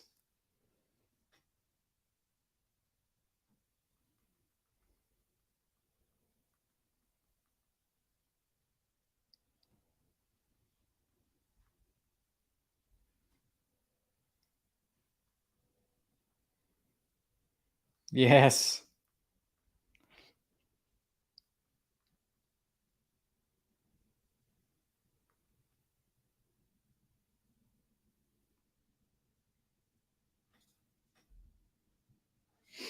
Much deserved, like the way he played on Tim Kelly and then obviously Lockie Neal, Rising Star Nom. I thought it's going to give a speech, is he?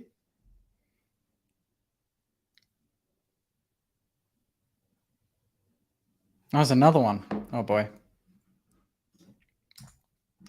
Who's going to win this one? Lenny Hayes crest.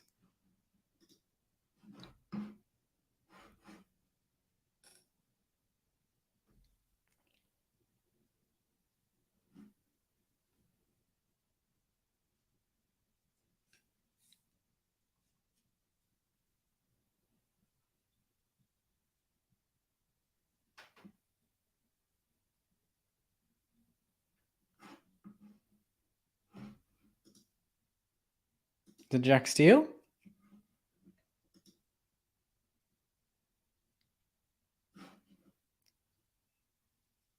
Hey, Cal.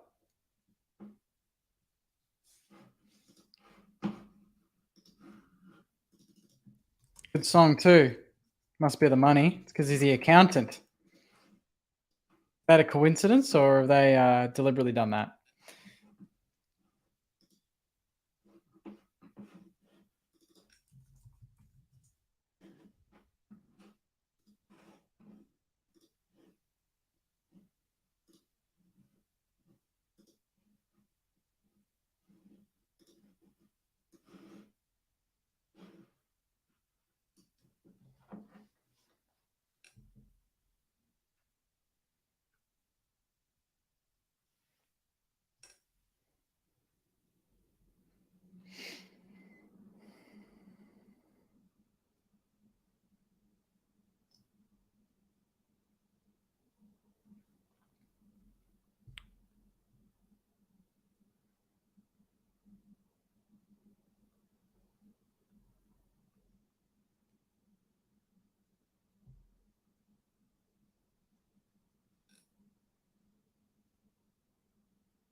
Oh god!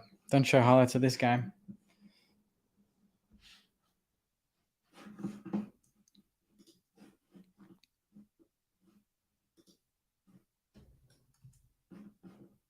So we've got 2 awards left.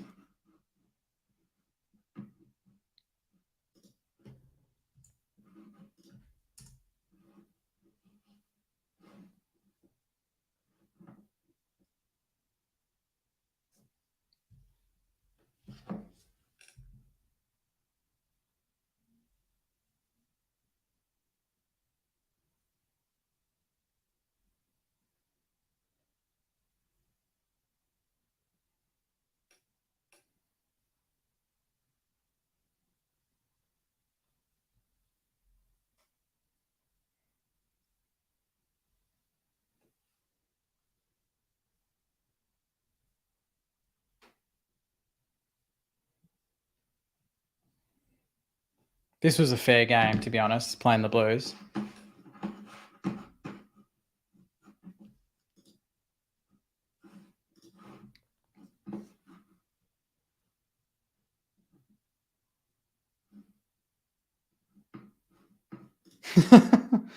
Yeah. It's hard to look back on some of these games, isn't it? But this game was unreal, beating Carlton.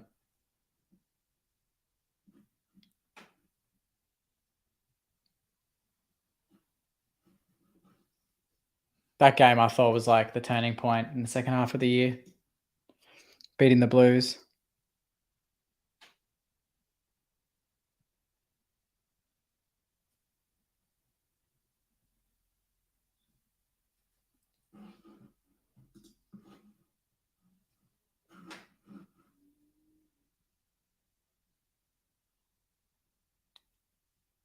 Did we take it right up to Freo in round 17? Did we, though?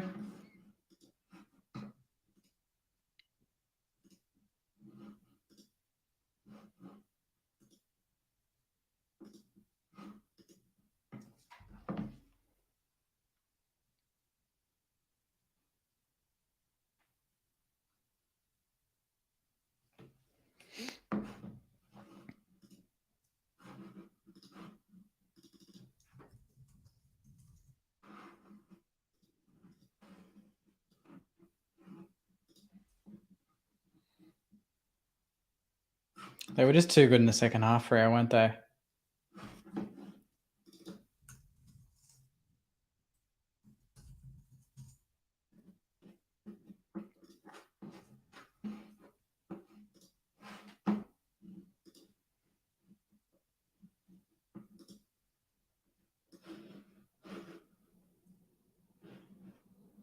Wilkie Steele.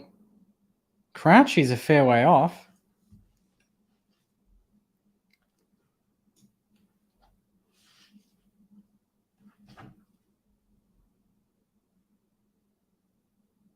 This has got to be Brad Crouch, or I really thought it would be.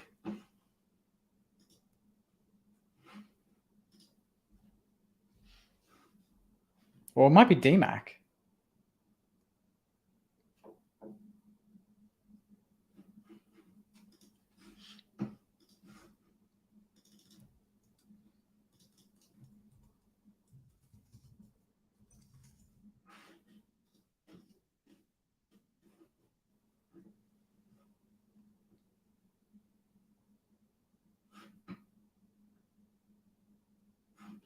It's Jack Hayes.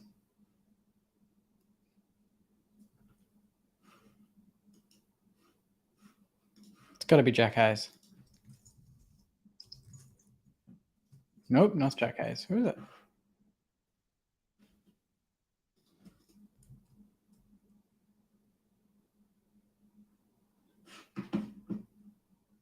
"19 matches." Who was it?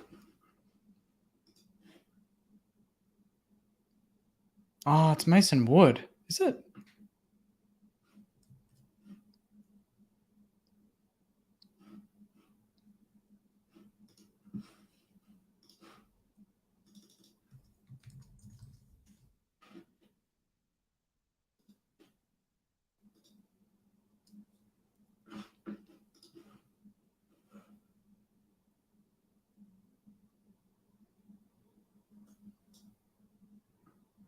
Yes. Congratulations, Woody. Bloody well deserved.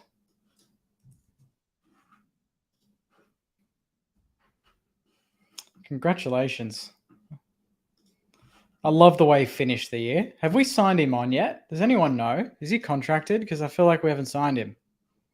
It'd be a fair way to actually give a speech now and say that he's signed on.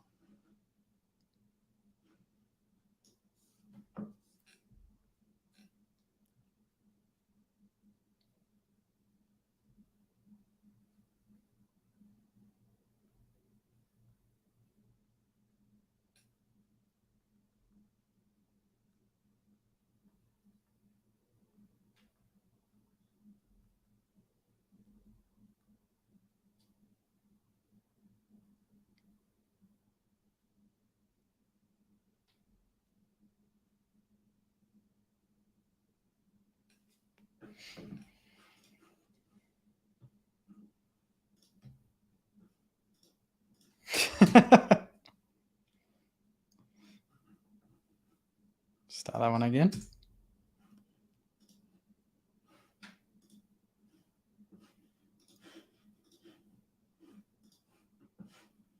Start that one again, Rats.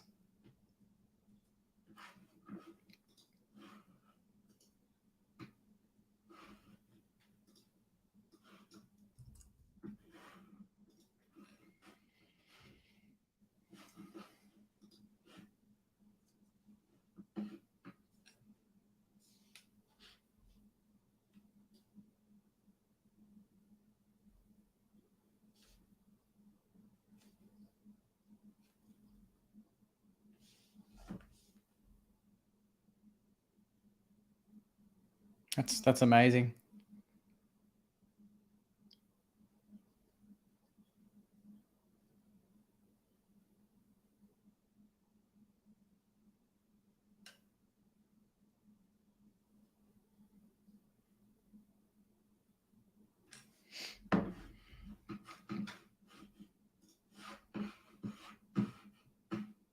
Hmm.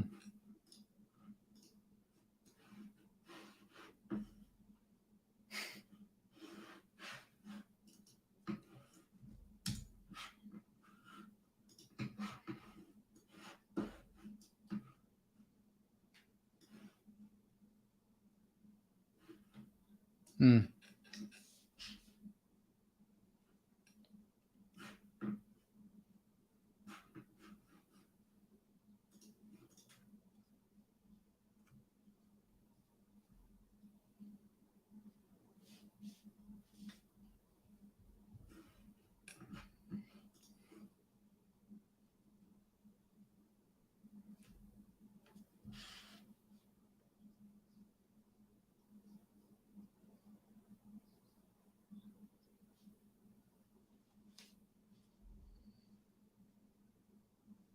Yep. Got that right.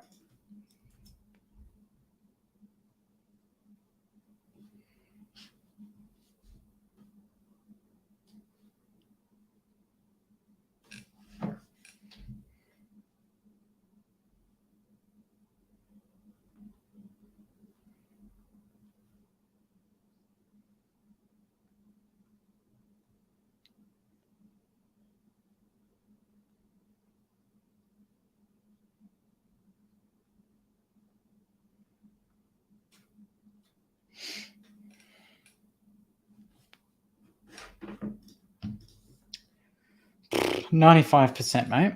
95%.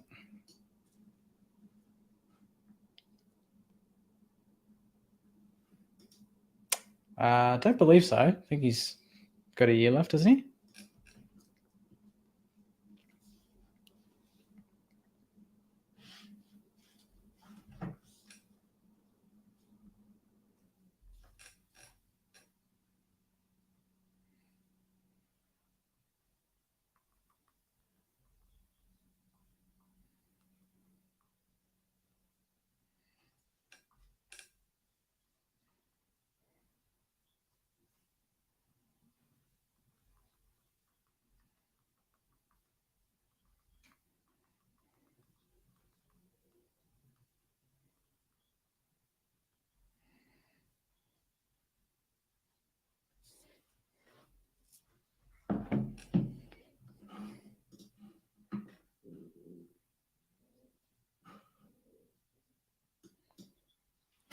Chad. I'm guessing he has a speech for like after they announce the winner, maybe? I'm not sure.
Geez, 3 hours and 16 minutes.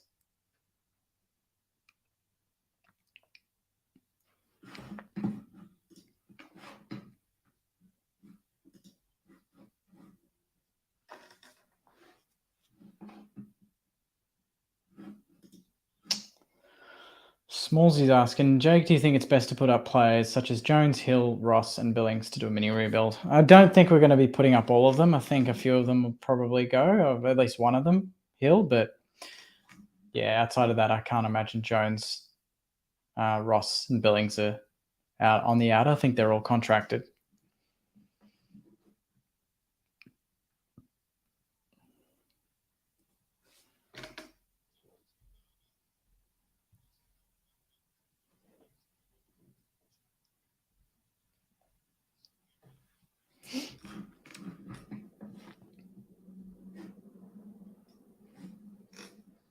You reckon it's guaranteed? Sinks now? Has he won it?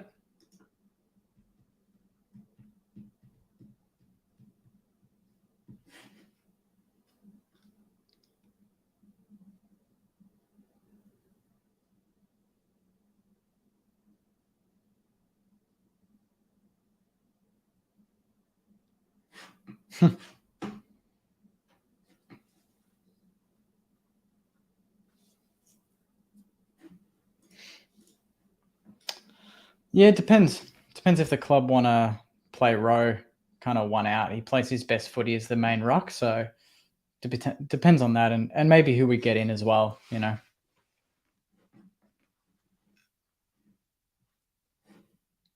it better be Sinks because over the post ready to go.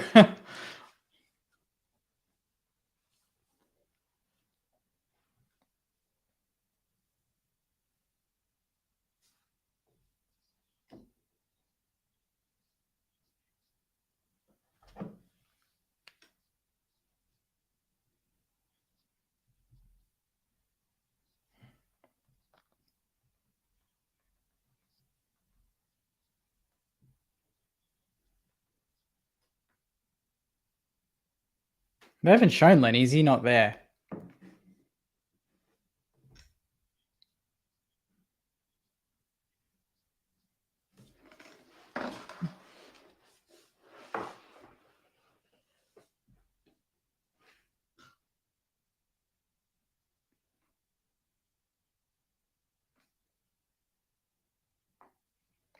That was a good way to end his speech, though. You have to say, Saners, that was firm. He sounds fed up with the fact that we haven't played finals for 2 years.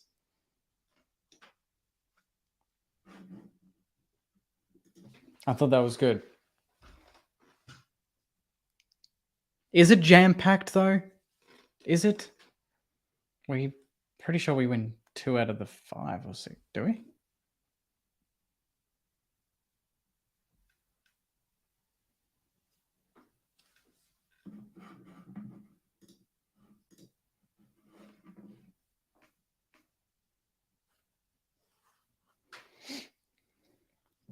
This Bulldogs game was one of the hardest games to watch.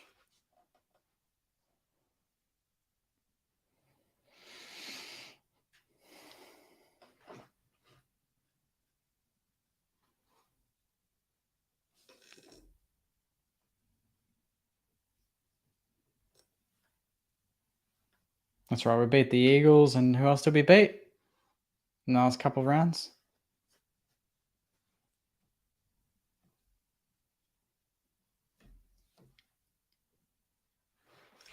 Yeah, absolutely.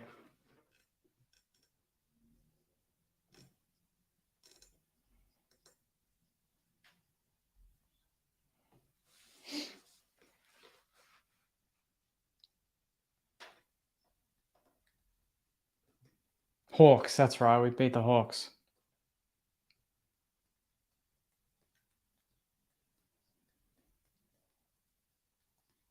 We were killing them at one point, that's right. And then they nearly came back and stole the game in the last quarter.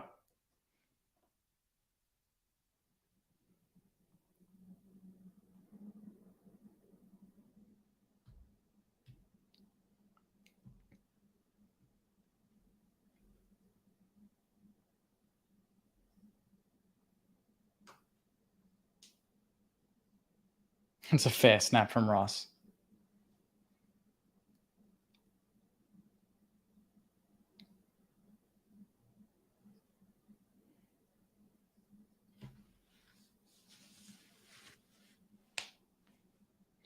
And then what did we do? We went to Geelong. That's right.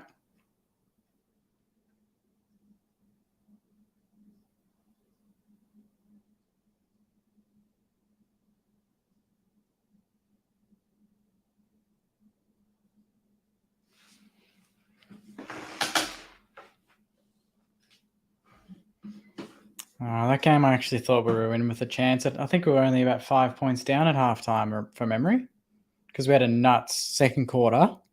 This is at the Bentley Social, so it was full. Everyone was going crazy. And then after that, Geelong just got to work. And then we played, Brizzy. Again, a game we could have won and we just kept missing.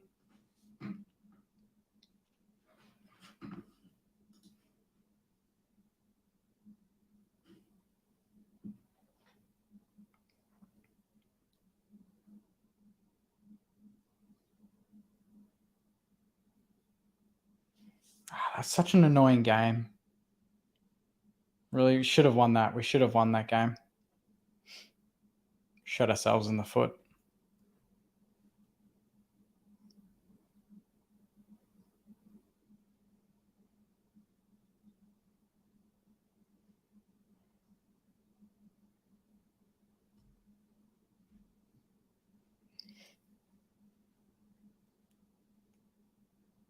And then the last game of the year, Saners, against the Swans.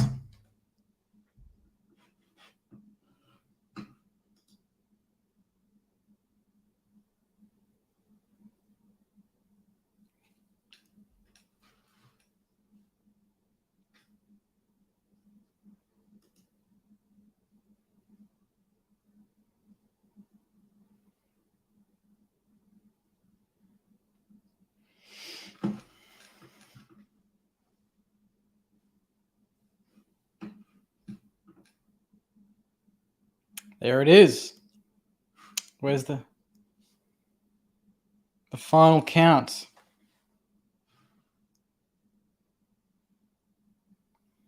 All right, we know Sinks is going to win it, Saners. Let's talk top 5. Who are your top 5? Oh, they're going to give it away. Okay. Here we go. Brad Crouch outside the top 5. I honestly didn't expect that. So Jack Steele's going to be third, Cal Wilkie second, and Jack Sinclair top. What do you reckon? Tim Membry fourth, though.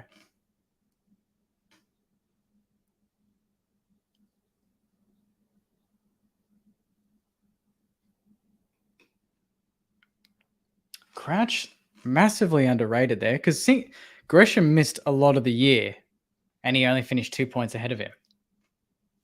That's very interesting. Brad Hill as well.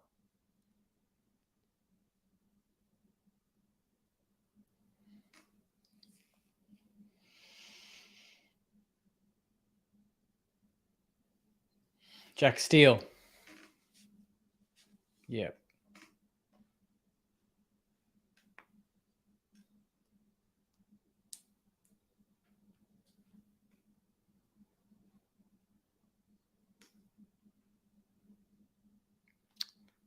$124. So it's going to be Cal Wilkie second.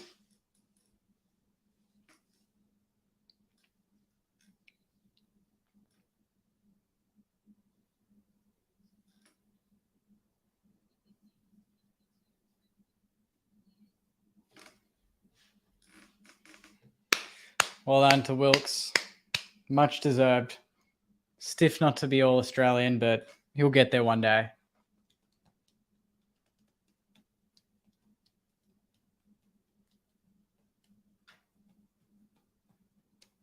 How good is Cal Wilkie though? Like to pick him up out of nowhere and for him to be top 2 BNF in his 4th or 5th year. Norma, Trevor's mum.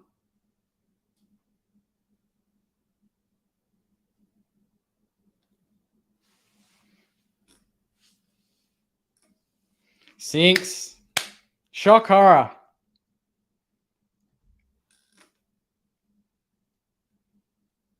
I wonder if he where he's going to put the trophy we gave him yesterday.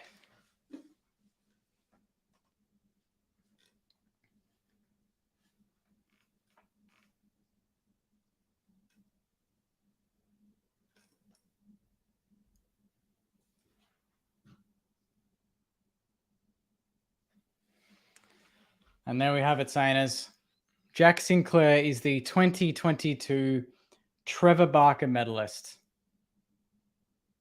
Good song they've got with these highlights, I have to say.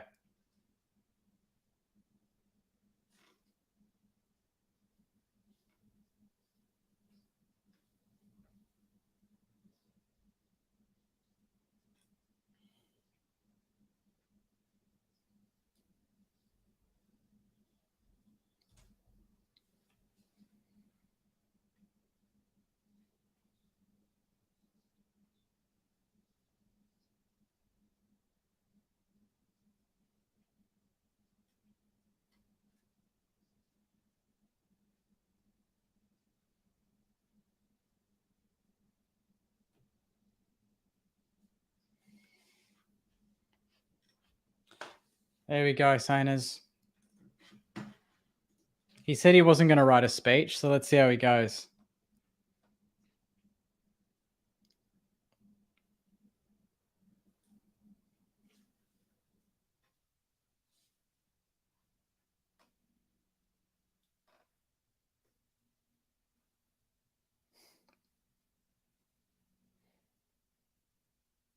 I wonder if putting Hilly 7th is I don't even know what I was going to say there.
I love how honest Sinks is in his speech.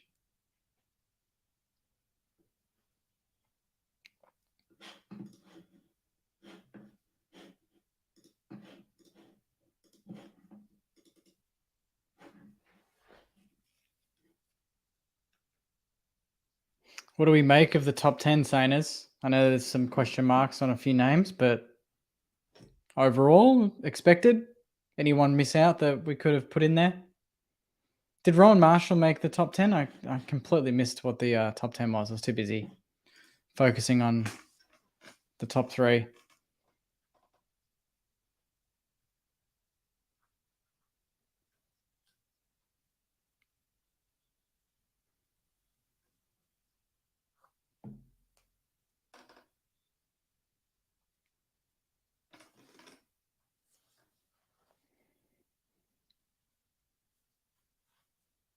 Was Rowe not in top 10?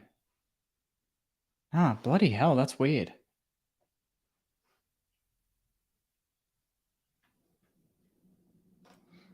Crouch should have been higher.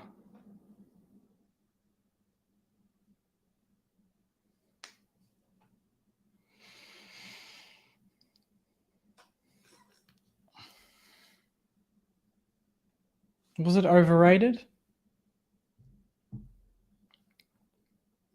Let's take a look.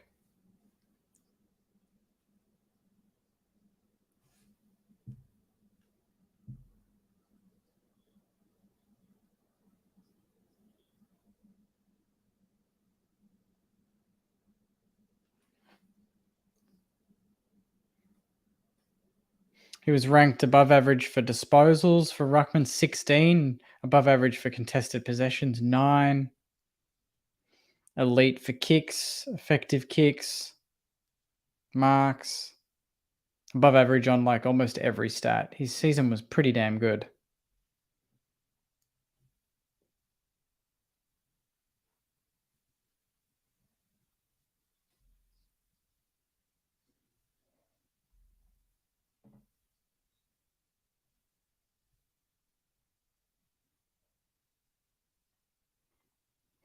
I don't have my glass of wine here to give him some cheers.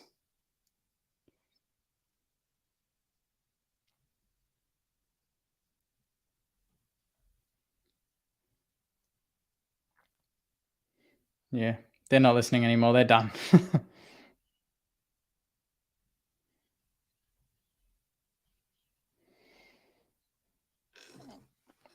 Thank you for keeping it nice and quick.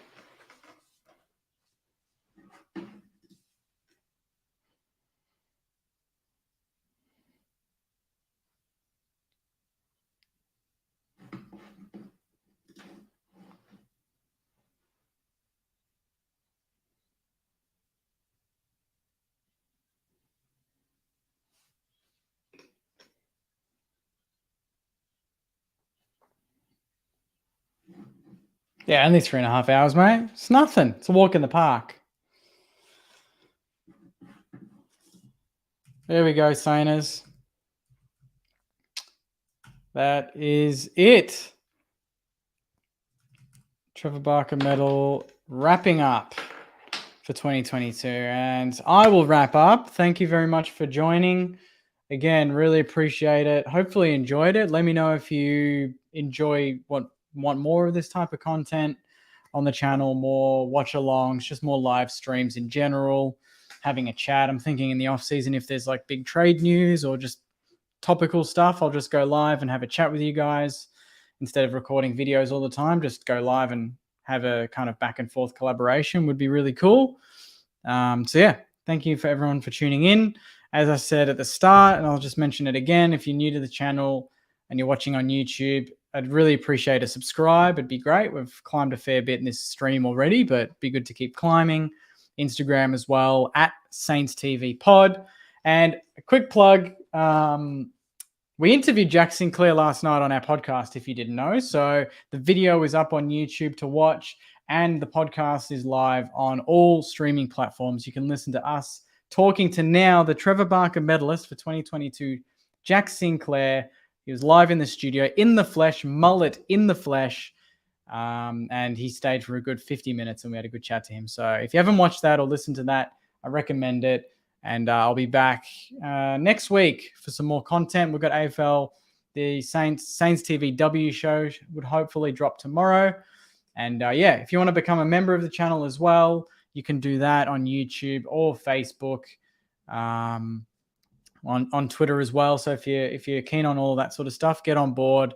We're going to be delivering plenty of exciting content in the next couple of months. So I'll leave it there, Sainers. It's 10:33. It's time for bed for me, or maybe a cup of tea and then some bed. And I'll be back for more content every day, pretty much. Live and breathe red, white, and black, just like you. So thanks, guys. Enjoy the rest of your night, rest of your week, and go you mighty Sainers. Congratulations to Jack Sinclair, 2022 Trevor Barker medalist. See you guys.